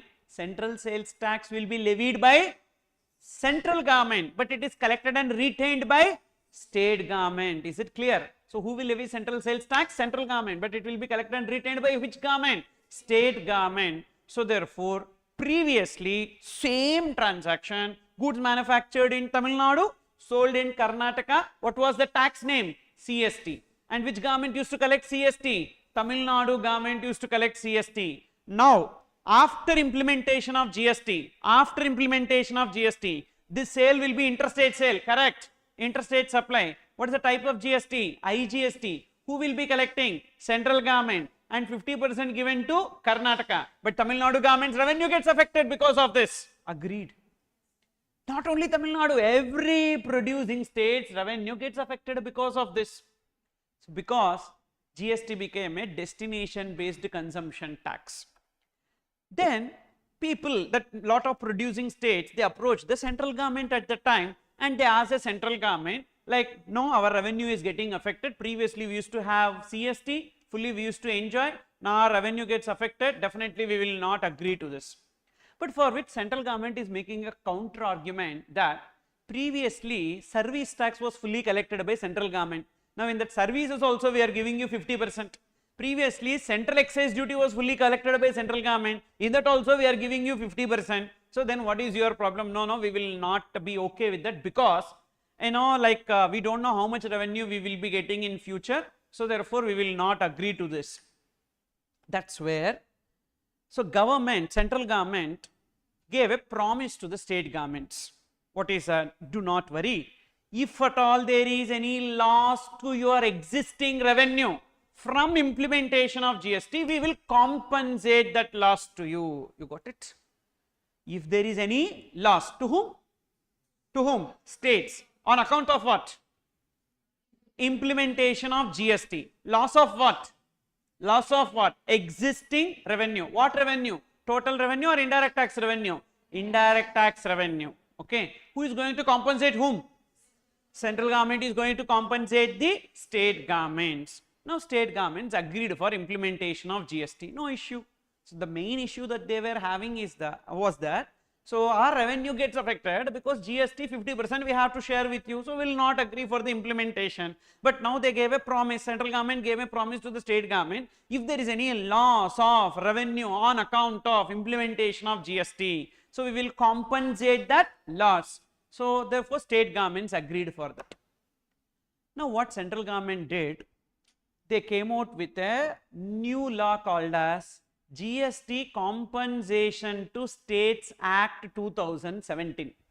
In this, they are telling on some notified goods which are sold in India, we will be levying GST compensation cess. Got it? On some notified goods which are being sold in India, what cess they will be levying? GST compensation cess. For what purpose they will levy the GST compensation cess? To collect that revenue and compensate to the states for implementation of GST law. Got it? Arey, who gave promise? Central government. Then they should pay out of their revenue, na? They are not paying out of their revenue. Okay. So they have created a new law. In turn, the burden is on people only. You understood? In turn, the burden is on people only. Many people like, no. Lot of people will be telling me, this government gave lot of promises. So for election, they are telling this we will give free, that we will give free, like that and all. And other government is not at all doing, so will not put vote to that government. Arey, from where they will give free? Whether out of their parents' money they are giving or out of their wealth they are giving. Everything taken from our pocket only in the form of taxes. And that only they are distributing it as free to the people. I don't know when people will understand this. Last time floods came in Chennai. When floods came in Chennai, everyone got 5,000 rupees. Okay. And day before yesterday, my neighbor is asking me, your flood should come this time. What kind of a moron he is, Why? Because 5,000 he will get. So that Diwali shopping he will do. People have become like this here. And instead of giving that 5,000, if they have spent that 5,000 for improving the drainage system in Chennai, so that floods will never come in Chennai, correct? Agreed or not? No, we do feeding and breeding policies. So we will give free, and all these free will in turn a burden on whom? The people. Like that, who gave promise? Yeah, central government gave promise. Ask them to pay out of their pocket. No, no. We will in turn put it on people only. That's where they created a fifth tax called as GST compensation cess. Already 4 we have a types of GST: CGST, SGST, UTGST, IGST. Now the fifth one, what is that? GST compensation cess. What is the difference between tax and cess? What is the difference between tax and cess? You have income tax also, na? Income tax and health and education cess. What's the difference? Just a general knowledge question I am asking you. Cess will be on tax, okay, but I am not asking you computation. I am asking you what is the difference. So computation, okay, sometimes cess will be on tax, sometimes cess will be on value also, okay. So what is the difference? Why is it not called as tax? They can call it as tax only, na? Why they have to use a different name called as cess? You might have heard that cess will have a prefix. In income tax, what is the cess name? Health and, for what purpose they should use it? Got it? But suppose if they collect in the name of tax, any purpose. They can construct one statue, they can construct one temple, they can construct one bridge, or they can sanction a project, they can take for their home, anything can be done. You understood? Whereas in case of cess, it should be used only for the purpose for which it is collected.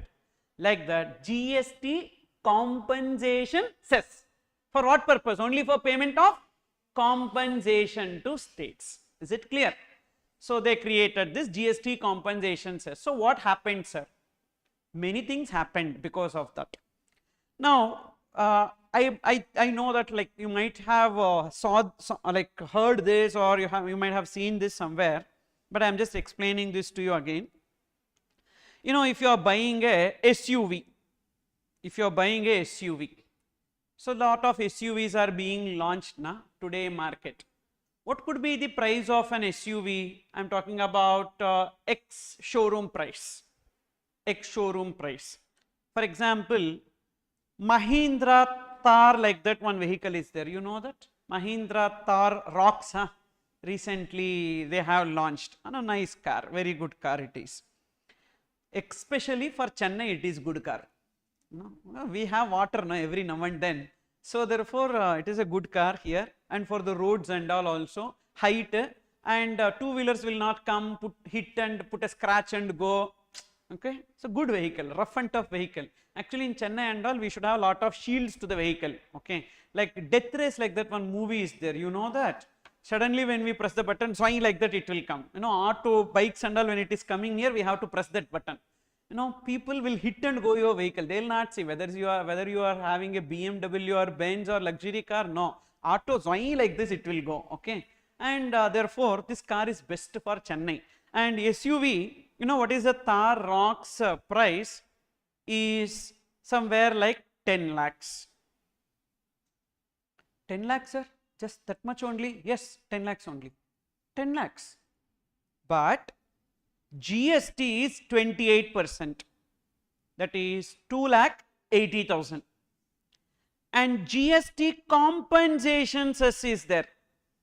You know what is the GST compensation cess? 22%.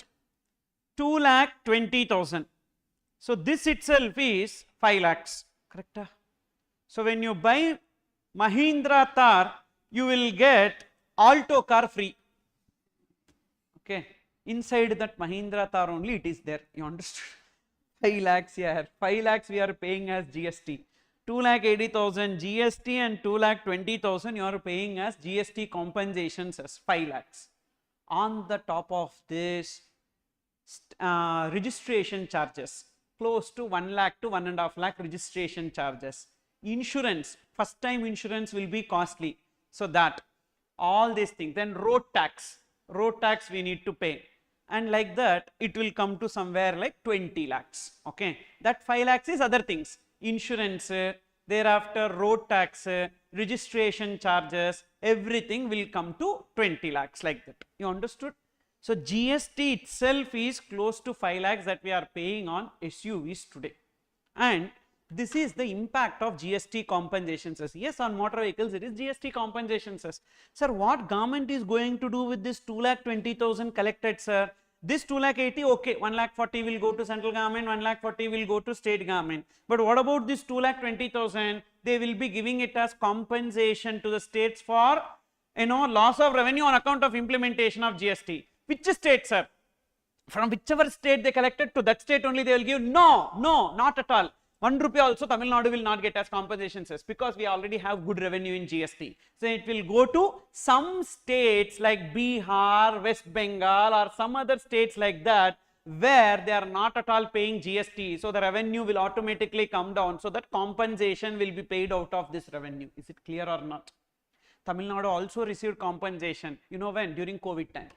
During COVID time, Tamil Nadu also received compensation, mainly because they did not discount for COVID or any other pandemic while creating the GST compensation cess. Actually, for 2 years, revenue have dropped, correct?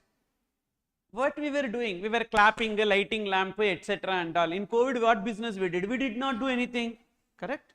We did not do anything. During that time, GST revenue came down. When GST revenue came down, so therefore, that is also considered as loss of revenue on account of implementation of GST, and every state government asked the central government and they have to pay, and they agreed to pay. At that time and all, people felt so happy, okay, so central government is paying. But again, they kept a twist there. GST compensation cess actually was levied only for 5 years from the date of implementation of GST. Because state governments asked for COVID time also you give, they extended the GST compensation cess till 31st March 2026. 5 years from implementation of GST. What is the effective date of implementation of GST? 1st July 2017. 1st July 2017 you count na, 18, 19, 20, 21, 22. It goes over. Now we are in 2024, but they extended here. They literally extended. Till when? 2026 March. Till that time compensation cess will be there. Sir, is there any guarantee that thereafter it will stop? No guarantee. Again, they can extend it for a further period. You understood? What are the examples of goods on which GST compensation cess is applicable? Some notified goods like beverages. We have now all these beverages like sodas, etc. Pepsi, Coke, Cokes, okay, colas, and then even these motor vehicles and tobacco products like cigarettes, etc. These are all some goods on which there is GST compensation cess. Fine. Now we will see what are the various types of GSTs. Have a look into this, page number 8.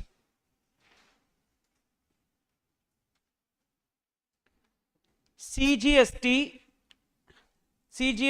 is levied by central government. When? On intra-state. Then SGST is levied by state government on what? Intra-state. Then IGST is levied by central government, and 50% is shared with consuming state based on place of supply, and this is in case of interstate. Whereas UTGST is levied by central government, because I told you union territories are under the control of central government, and this is in case of intra-state supply of goods or services. But when I say intra-state, it also includes within the state as well as within the union territory. Okay. Then there is something called as GST compensation cess. We will see about the GST compensation cess also. You can see that in page number 16.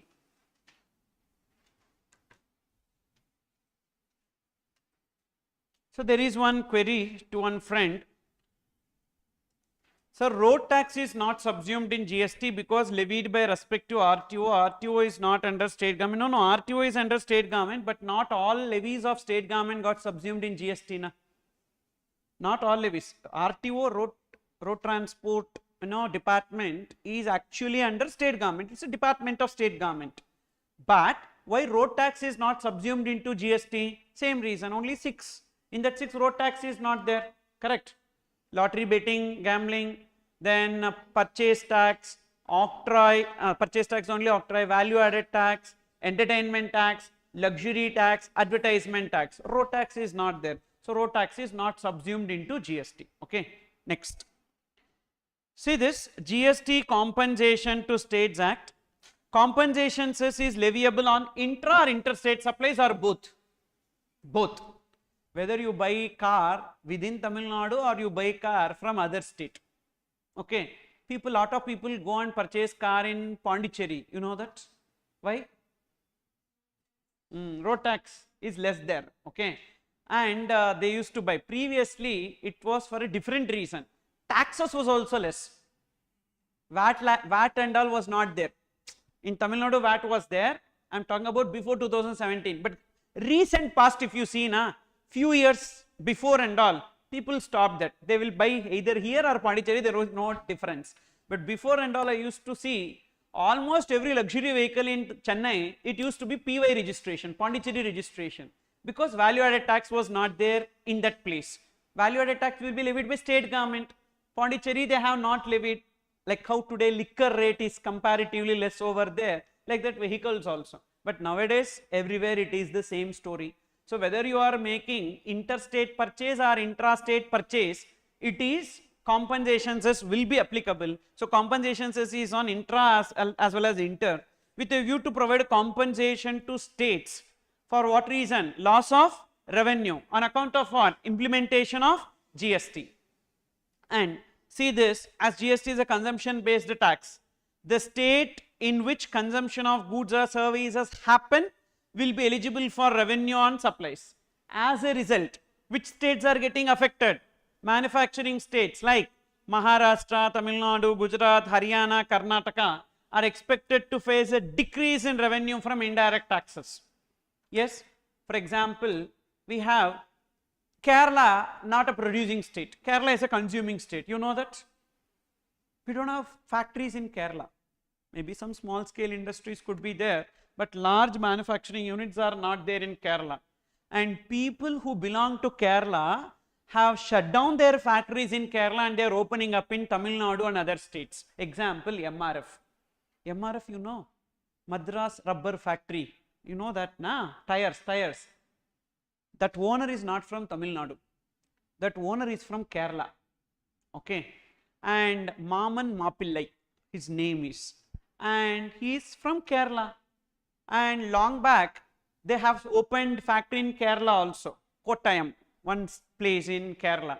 And in Chennai also it is there, Tiruvattriyur, that is a factory. But they have shut down that factory because of the worker problem. Kerala worker problem is high because of the communist parties over there. So workers' demands will be high. They will not be working that easily. Tamil Nadu, okay, Tamil people fine. No, even if you beat also, our people will take it up and we will work so hard. And now only we stopped because lot of people from there have started coming. So our people became so lazy. But otherwise, beginning and all, lot of labor force used to be there in Tamil Nadu itself. And here, factories they have started. Whereas in Kerala, you will not see major factories, or hardly one or two. But Kerala is a consuming state. Same is the case with Andhra Pradesh. Andhra Pradesh, Telangana is also consuming state. Now only enough factories and all coming. Till that point of time, till 5-10 years before, Andhra Pradesh was an agricultural state. The predominant earning from Andhra Pradesh was agriculture. Even Telangana was dependent on agriculture. You got it? So now only they started. So which means Gujarat, Maharashtra, Tamil Nadu, these are all producing states. The neighboring states and all will be consuming states. Okay. Next. But whether GST compensation cess is collected only from those states where they want to pay the compensation or across the country? Across the country. What is the period for which this compensation cess will be levied? 5 years, and it can be extended for a further period as decided by the GST Council. The cess should be levied for a period of 5 years from the date of implementation of GST and can be extended for a further period based on the recommendations of GST Council. Accordingly, they have extended. See the next page, page 17. Extension of time period for levy and collection of GST compensation cess. So they have initially levied it for a period of 5 years that got expired on 1/7/2022. Now they gave an extension for a further period up to 31st March 2026. This date you should remember. Okay, 2 dates you should remember.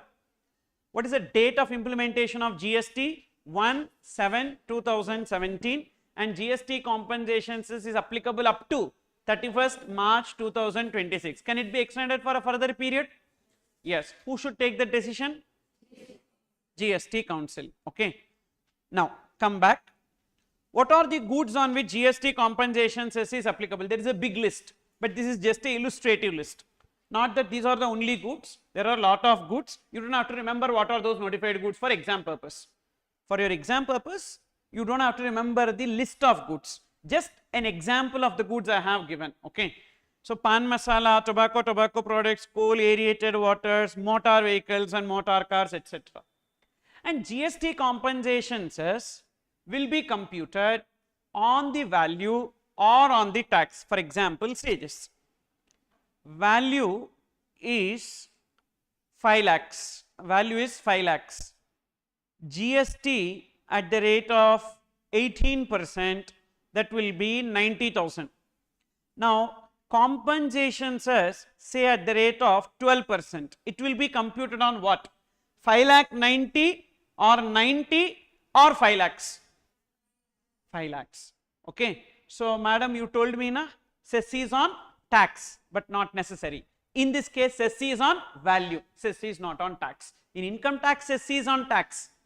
Whereas here, GST compensation cess is not on tax, it is on value. So cess, not necessary that always it should be on tax. Is it clear? So therefore, 12% of 5 lakhs, that will be 60,000. So this is how it should be computed. So tell me how the cess will be computed, on what? Transaction value excluding GST. This is called as transaction value. That is the value involved in the transaction. Okay. Or the price involved in the transaction is known as transaction value. So if you want, you write down what is transaction value. Price involved in transaction. Price involved in transaction is known as transaction value. Then can we take input tax credit with respect to this compensation cess? Before that, what is input tax credit? Are you aware what is input tax credit? I did not ask short form, because if I ask what is ITC, you will tell input tax credit. I know. Okay. So what is input tax credit? How many of you are doing articleship? Continuing existing you are doing. Remaining completed articleship. Okay, super. How come here? So then you completed articleship and now you are appearing for exam, means like so that 3 years of articleship got over. Okay, fine. So now 2 years, na, that's not applicable for you. That's for recently who completed inter. Okay, 3 years you completed your articleship. Amazing here. So no torture now. Okay, good. So this fine. How many of you did GST related works in articleship? Okay, fine. I can understand. Yes, no, don't worry. So that's why every basic thing also I am asking you. Okay. So I will take from scratch. I know that not every student will be having well versed knowledge in articleship related to GST. So even practical aspects also will be covering in the class, which is not important for exam. In exam oriented batch, I will not be doing all those things, but we will see how the returns and all will be. Wherever the subject related discussion comes, at that time we will see returns also. Don't worry. Okay. So I will ensure that after completing CA, when you go to the interview, whatever practical questions they are asking also, you will be able to handle. Okay, that is also taken care. Don't worry about that. You don't have to separately download one PDF in LinkedIn related to interview cheat sheet for indirect taxes like that. You don't have to. This batch itself will be sufficient for that. Okay, so you might be understanding. So too much I am spending time on social media and all. No, not like that. So some time I will spend, but all cringe only they do, and all no. If we go for LinkedIn na, so it is full of professional cringe. It is like, I achieved this, I achieved that, I posted this article and I got promoted for this. Some certificate they will be getting. If you complete in Udemy some course, na, if you don't watch also, they will give one certificate. That certificate these people will put, I have achieved this, like that they will put as an achievement. So lot of showcasing only. Okay. And if you go to Instagram, no. So better not to go that side. and Twitter will be full of war only, communal violence. Okay, that X, if you go na, this religion did this, that religion did this, don't go next to X and all. Fully you will get corrupted in your mind about religion issues only, all political problems only. And we need to go to YouTube. YouTube is full of faculty videos only, promotion, and or some other vlogs. This vlog, home tour, fridge tour, bathroom tour, all these tours only people are putting. And entertainment is missing here actually in life. And these people, this social media and all will pull you in different directions. Sincerely, if you want to complete CA, uninstall all the social media apps. Keep YouTube, which is of course essential because of education. Keep Telegram, because all your doubts, notes, etc., all pirated books and all will be available in Telegram only. One faculty will put lot of hard work and will be releasing one book. Immediately the scanned copy of that book will be available in Telegram. You understood? Okay, fine. Sometimes lectures also gets pirated, books also gets pirated, and it will be there. So for that it will be useful. You keep that. Insta, first you uninstall. Even it will drain your battery also in the mobile. Uninstall it first. Facebook, of course, no one is using Facebook now. So rest in peace it is. And that anyhow you would have uninstalled. Even X you uninstall. LinkedIn, till the time you complete CA you uninstall. Otherwise you will get lot of frustration. People are doing this much, what we are doing, like that. Okay. So many times you get demotivated. I got demotivated here many times. When I open LinkedIn, because lot of friends of mine never came into teaching. So in my set I was the only person who came into teaching, and these people and all lead a luxurious lifestyle. So job and they go on like lot of things. You will not understand that if I explain you. Only if you come and see in the profile you will know. Then wantedly they will post something here that they have achieved this, they got some medal, they got some certificate from this person, that person, like that. I doubt whether they pay money and they will get all these things or what, like that. This magazine their photo will come, that magazine their photo will come. Maybe they would have spent some money. I really doubt. So how this many promotions and all is happening? Fine. So after seeing all these things, I will look in the mirror. What is that we have achieved, like that? Okay. And then I will feel like, okay, fine, we are into teaching, so taking classes, this is my achievement. So every 6 months you get a result, you will send one message, sir, I completed, sir. Okay, because of me something has happened, I achieved this. This is the only satisfaction for teachers, you understood?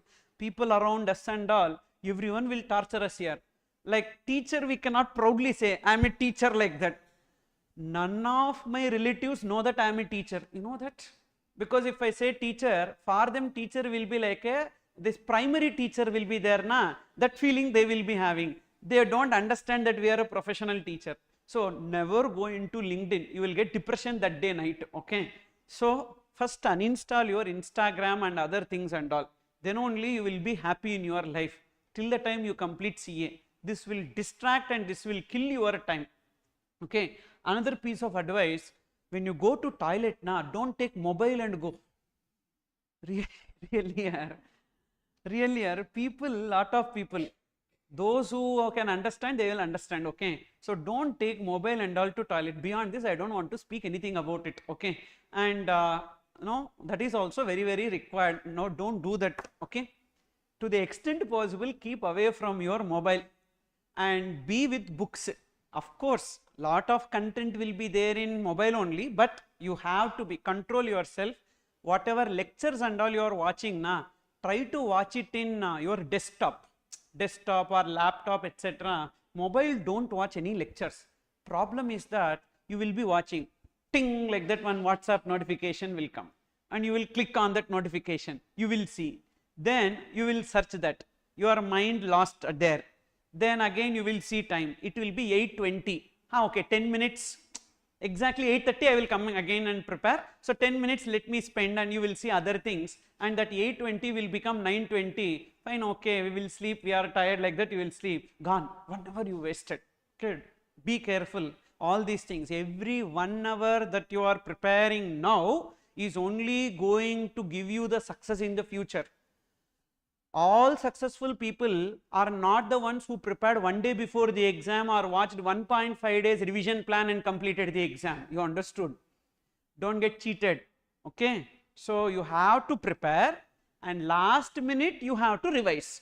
But we are preparing in the last minute and going for the exam. Don't do that. You have to complete your preparation first, then only revision. Got it? Fine. Now coming back to this input tax credit. So what is the meaning of input tax credit? The tax paid on inward supply is known as input tax credit. What is input tax credit? Tax paid on inward supplies. Someone already commented there, tax paid on inward supply to set off against tax payable. Very good. I am making some purchases. When I am making some purchases, I will pay some tax on those purchases, and that tax paid on purchases I can set off against my liability in future. That is known as input tax credit. So let us try to understand as to how it will work. Say there is a trader. There is a trader, and this trader is making some inward supplies. And for which this trader is required to pay some price plus GST. Say 1 lakh plus 12,000. This 12,000 is GST component. There is a trader who is making some inward supplies. On that inward supplies, the trader is required to make some payment, that is 1 lakh is the price and 12% GST on that. So inward supplies means your purchases, okay. And the trader is making some outward supplies. On that outward supplies, the trader will receive from their customer some price, say 1,50,000, means 50,000 he made as a value addition. Okay, 1 lakh he purchased and he is selling for 1,50,000. So there is a value addition of 50,000. That value addition need not be his profit. Okay, value addition could be some processing cost or some expenses, includes the profit also. So that's why we will never call it as profit, we call it as value addition. Okay, so 1,50,000 plus 12% of 1,50,000, that is 18,000. This 18,000 will be again GST payable on outward supply. Now this 12,000 paid on inward supply is known as input tax. This 12,000 is known as input tax, and this 18,000 which is payable on outward supply is known as output tax. Okay. Now this input tax can be set off against the output tax payable. The input tax of 12,000 can be set off against the output tax payable. So what is the net GST or net tax payable? Net tax payable is output tax minus input tax. What is the output tax? 18,000 minus what is the input tax? 12,000. So that will come to 6,000, which is the net GST payable. Is it clear? Understood? Now, so can you tell me in theory what is input tax credit? GST paid on inward supplies can be availed as credit. Can be availed as credit. What is the meaning of availed? Means taken as credit. Taken as credit. And utilized, this set off is actually a general word, but the legal word is utilized. Utilized means what? Set off. Set off against what? Utilized for what purpose? Payment of GST on outward supplies. Can you again make the sentence? What is input tax credit? GST paid on inward supplies. GST paid on inward supplies can be availed as credit. See, to the extent possible we should use the legal language in the answers. You are at final level now. At intermediate level it's okay, you can write, and if you convey the meaning, that is fine. But at final level it's not about just conveying the meaning. To the extent possible the legal language should be used in the answers. So that's where, you know, definitely the marks will be lost because of not writing properly. So presentation includes this also. There are many things in presentation. One of the most important presentation aspect is about usage of the language.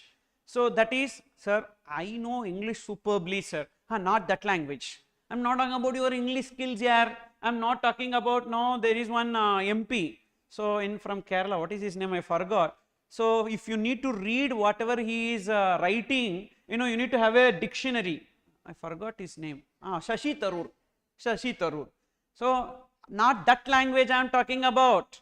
I am talking about the legal language. Legal language. You may be very good in English. You may be very good in writing, but that is of no use for exam.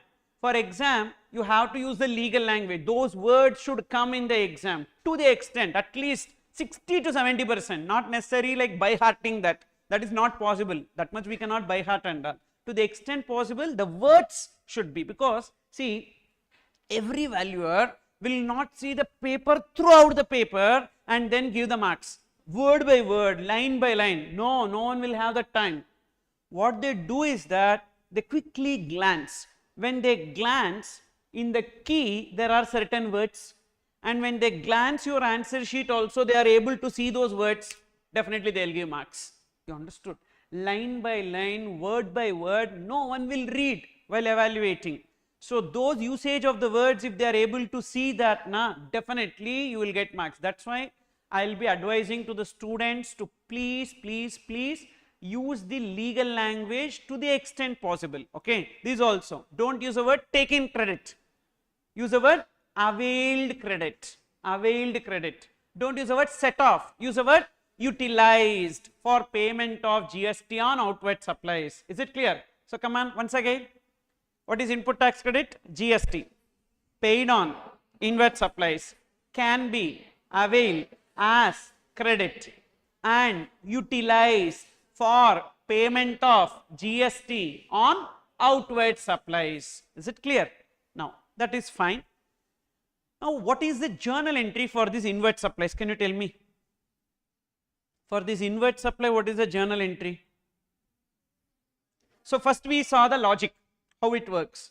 So on sales, whatever GST I collected, from that I will reduce the GST already paid, so the difference amount I will pay to government.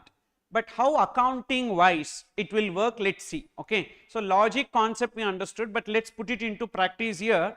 So in accounting, what is the entry for purchases? Purchases account debit. What is the value at which we have made purchase? 1,12,000. How much we put in purchases account? 1 lakh, because this 12,000 can be taken as credit. Means it is a recoverable amount. As it is a recoverable amount, how it will be a recoverable amount? At the time of sale, I am going to collect GST na. From that I can retain this 12,000. It is like, see, carefully listen. I collected 18,000 rupees from the customer. I collected 18,000. This is 18,000. In this 18,000, already I spent 12,000 at the time of purchase, which I am recovering. What is left with me? That is I am giving to government. You understood or not? Clear? So therefore this 12,000 is called as credit because it is my recovery of investment. Initially I spent, now I am recovering. That's why it is like a credit. You understood? So as it is recoverable, will I add it to the cost? No. So purchase account debit 1 lakh. ITC account debit. How much is the ITC account debit? 12,000. It is an asset. Input tax credit is an asset, current asset. That's the reason why we are making a debit of this. Okay, it's a current asset, and it will come in current assets as input tax credit. The excess balance will be there na, input tax credit carried forward, that will be there in the current asset. So that's why debit. To bank or to supplier, depends. Credit means to supplier. If it is cash sales means to bank. 1,12,000. Understood the purchase entry? Now tell me, what is the sales entry? Outward supplies. Suppose if it is credit, debtor account debit. If it is cash sales, then bank account debit. How much? 1,18,000 full amount to sales. Now my question to you, how much you will consider as sales? 1,50,000 or 1,68,000? sorry, 1 lakh 68, na, this is 1 lakh 68, 1 lakh 50 you will consider as 1 lakh 68,000 you will consider, 1 lakh 50. So 1 lakh 50,000, then what is that 18,000 to GST payable. How much is the GST payable? 18,000. Now carefully listen. Here this 1,68,000 you will transfer to P&L and you will show as sales. Am I right? How much you will show as sales in your P&L? 1,50,000 only. Okay. If you show 1,50,000 as sales in your P&L, then on the debit side of your P&L, can you show 18,000 as GST liability? No. Okay. If you see income tax, GST is a deductible expenditure for tax purpose. Agreed? GST payable is a deductible expenditure for tax purpose. While doing PGBP, GST is a deductible expenditure, and that too it will come under that 43, I think, payment basis. Certain expenses are allowed on payment basis. In the taxes is only allowed on payment basis. Are you getting this? But sir, it is contradicting, sir. Why we will do the deduction of GST while doing the PGBP? It is because some people follow invoice model. Some people follow invoice model for recognizing the revenue. Okay, that is they recognize 1,68,000 as a revenue. Is it clear? Window dressing, yeah. Got it? How much they will recognize as sales? 1,68,000. When they recognize as sales 1,68,000, then the GST paid will be shown as a deductible expenditure for P&L. But I have observed many cases where they will not follow that. What they do is that this 1,50,000 only they will recognize, and this 18,000 they will show as a liability. You got it? It is a liability. If it is carried forward now, for example, March month we have to pay in April. So it will be shown as outstanding GST liability for the finalization. Is it clear? So usually liability shows what balance?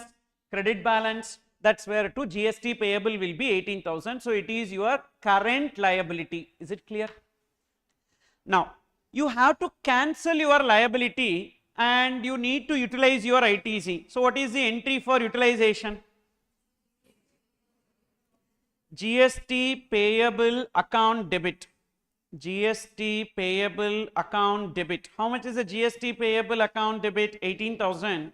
To ITC account, that will be 12,000, and to bank account, that will be how much? 6,000.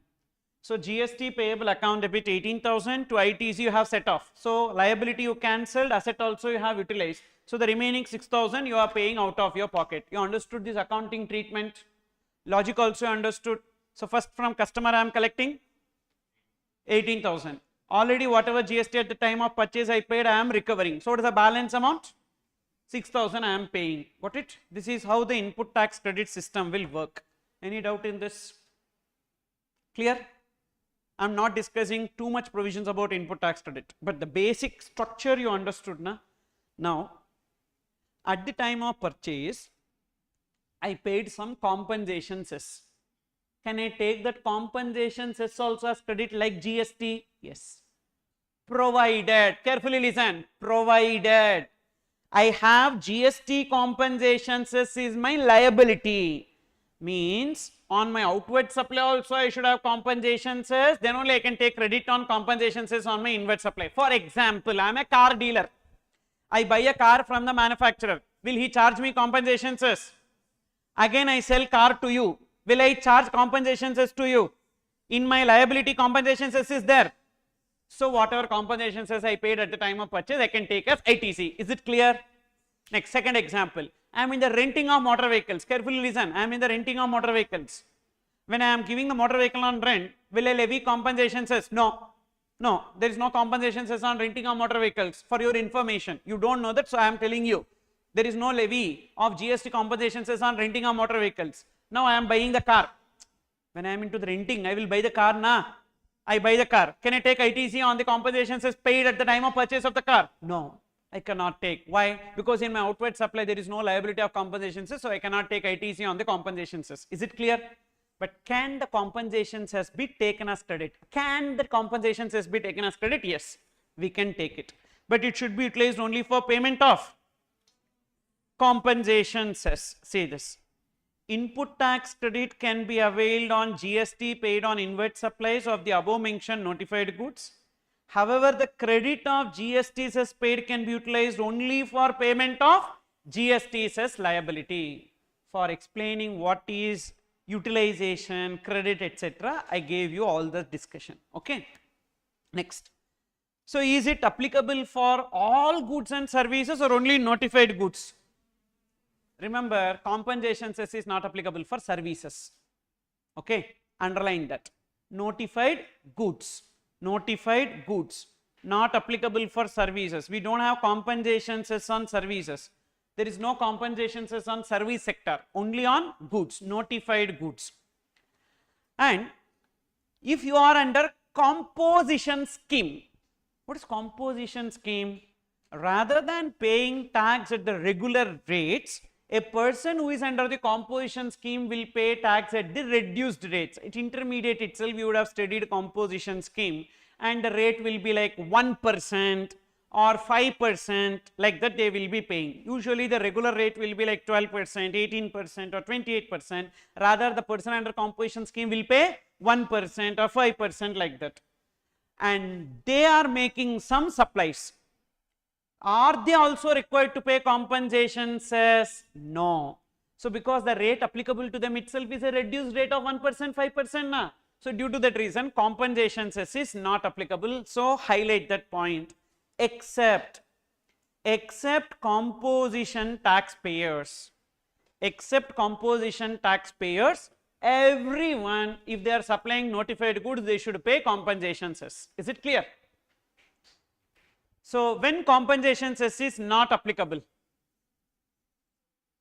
not notified goods, correct, not notified goods, services, person opting for composition scheme, otherwise compensation cess will be payable. Is it clear?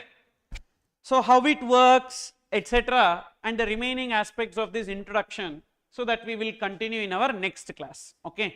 So, because being first class, everything I should not tell, na? So slowly we will start. Huh? And few things I wanted to tell you. First, what you need to do is that you buy one sticky note book, okay, and that sticky notes, whatever like small points, if you are able to write it in the book itself, you write. If not, you paste a sticky note, simple informations and all. You write in the sticky note and paste it in the book. And then you buy one notebook, small notebook also, okay. Okay, like not necessarily like A4 size, A5 size notebook, a small notebook, and that notebook we will be writing some extra information. Like for example, I have given some questions wherein for that questions answers will not be there in the book. Okay, example you can see like this.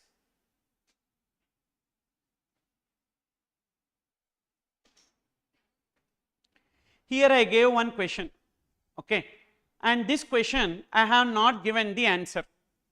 So this answer we will be discussing in the class, okay. So due to that reason, these answers and all you will be writing in your notebook. You got it? Sir, everything I have not given, sir. Few questions I have given answers like illustrations, but few questions you need to write. Then only you will learn, na? If everything I have given, when will you learn how to write the answers, etc. and all. And due to that reason, I have not given answers for few questions that you will be writing in that notebook. And that notebook, you give a page number reference. So whenever you are having time, to that notebook you give a page number 1, 2, 3, 4 like that. Whichever page of your notebook you have written the answer, that page number you write here. Okay, for example, it is somewhere in 10th page. You write like page number 10. Refer page number 10 of your notebook. So that when you are reading this book, this question answer is there in your notebook, page number 10. Got it? whatever extra information that you are writing in your notebook, that notebook page number reference you update in this book. Got it? So kindly maintain one dedicated notebook. A small notebook is also sufficient, 100-page notebook, and whatever extra information, charts, etc. that I am writing, that you write and you update that later, the page number reference. Okay. And next thing, so that is sufficient, and maybe highlighters and all, if you want, you buy that and keep any one highlighter, so that the important points, very important points we will highlight, and okay, we will underline. You understood? And so that some interaction will be there, otherwise the class will be monotonous here. You will sit and you will look at me, and slowly your mind will travel to some other place, some other zone you will be going. Okay. So due to that reason, then next thing, to the extent possible, I will make the class lively, but at the same time I cannot speak only something else for the sake of making the class lively. That is not possible. So mix and match will be there.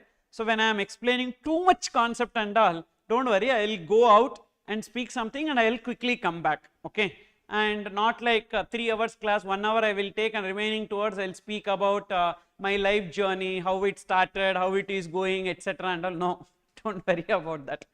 But here and there I will be going out for the sake of making you to be live in the class. Okay, for that reason. And the washroom for you, for boys, it is here in the floor, and for the girls the washroom is in the ground floor. Okay. And any kind of issue that you are having, please feel free to speak to our admin. They will provide you the required assistance. I gave them a standing instruction, like any kind of support you need, they will be able to provide to you. Okay. They will be so friendly only. So there is nothing like that called a bossy kind of things and all, like other coaching centers. This first of all not a coaching center, this is only one faculty. Okay. So therefore you don't worry, anything, any kind of issue that you are facing, you please speak to them, they will help you. And if at all you are unable to come to one class, but you want to attend online live also, you please speak to them, they will assist you. Okay. Don't feel for that, like definitely you will get all kinds of support. Prepare well and be successful. That's the only thing you are giving back to me. Okay. So I said like lot of things I am giving to you now. Now you know what is that I am expecting from you in return? 3 things. Number 1, regularly you should be attending the class. That is the first expectation from you for me. Okay. So therefore you have to attend the classes as much as you can regularly. You should be attending the classes regularly. Second, you should be attentive in the class. 2.5 hours only. Coming to the class is first challenge. Sitting in the class and not sleeping is another big challenge. So you should be attentive in the class. Of course, I will make you attentive, because when I am looking at you now, you will not sleep. He is looking at me, and if I sleep now, what if he scolds me? Definitely I will scold. Keep that fear with you. Okay. But online students, I don't know. If you are sleeping, boss, I really don't know, but please be attentive to the extent possible. Number 3, trust me. Okay. Trust is something which is very important. So you have to trust me in this journey. So when you are learning some things now, so you feel like whatever he is telling is wrong. So because you might have known some information, so there will be a mismatch. So when there is a mismatch, don't debate with me, don't quarrel with me, but speak to me. I will tell you why this view has been taken. Most of the cases, 99% of the cases, whatever assumptions that I tell in the class will be based on your exam, but the reality may be different. You understood? Reality is different, the practice is different, but certain assumptions we need to take for the purpose of exam. So those assumptions we will be learning, and whatever I am telling, trust me, definitely it will be correct only. And but it does not mean blindly you should trust me. Trust me. Whenever you have a doubt, you speak to me, I will tell you this is the reason, etc. and all, and you follow that. Okay. So these 3 expectations are only there for me from you, and if you are doing that, it is enough, you will definitely get the required result. And after attending this regular batch, sir, how many marks can I expect for my exams? I am attending this batch and I am following sincerely whatever you are telling me. How many marks can I expect? You might have this question. Easily 70 to 80 marks. That is the minimum I will guarantee you. I am guaranteeing you, okay? I am guaranteeing you. 70 to 80. If you are attending the classes properly, if you are attending to the classes, if you are doing whatever I am telling, definitely you will get 70 to 80 possible. Definitely it is possible. And there are many students who already got many marks, okay? So what they will do is that they will share their marks with me. So like not every student is sharing marks nowadays, I don't know what is their problem, but those who are all sharing now, I am putting their marks in my book itself, okay? At the last I have given, so it is a tribute for them. So see, last attempt, May 24 was the difficult paper in the ICAI history, you know that? May 24 IDT paper was the difficult paper in the entire history of ICAI. But in that paper it also, our students got 77 marks, that was the highest mark, 77, 74, 74, 71, 70, like that. Those who are getting 60 and above, I am giving their names. But based on whatever they have shared with me, or in the sense like, not every student will be sharing with me, those who shared, every mark I have put here. This is for May 24 exam.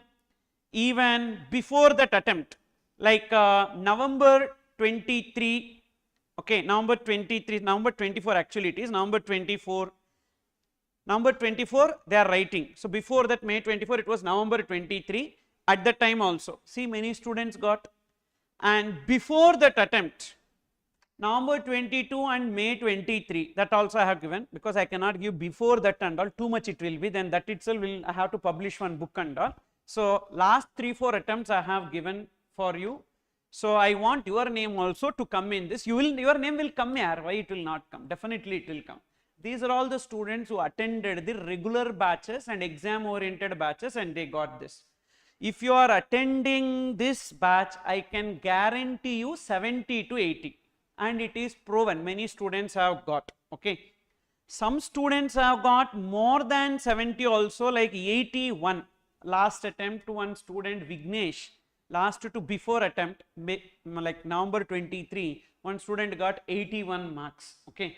And these marks are really pushing them for even achieving the ranks also. So there are many students who got ranks as well. I have given that ranks also to you, and if you are getting that rank, I'll be so happy. I'll put your photo also in my book, and I'll be really happy. You know, when any people, like any person is asking me what is your achievement, I'll show this is my achievement. This last few pages, the entire book is not my achievement.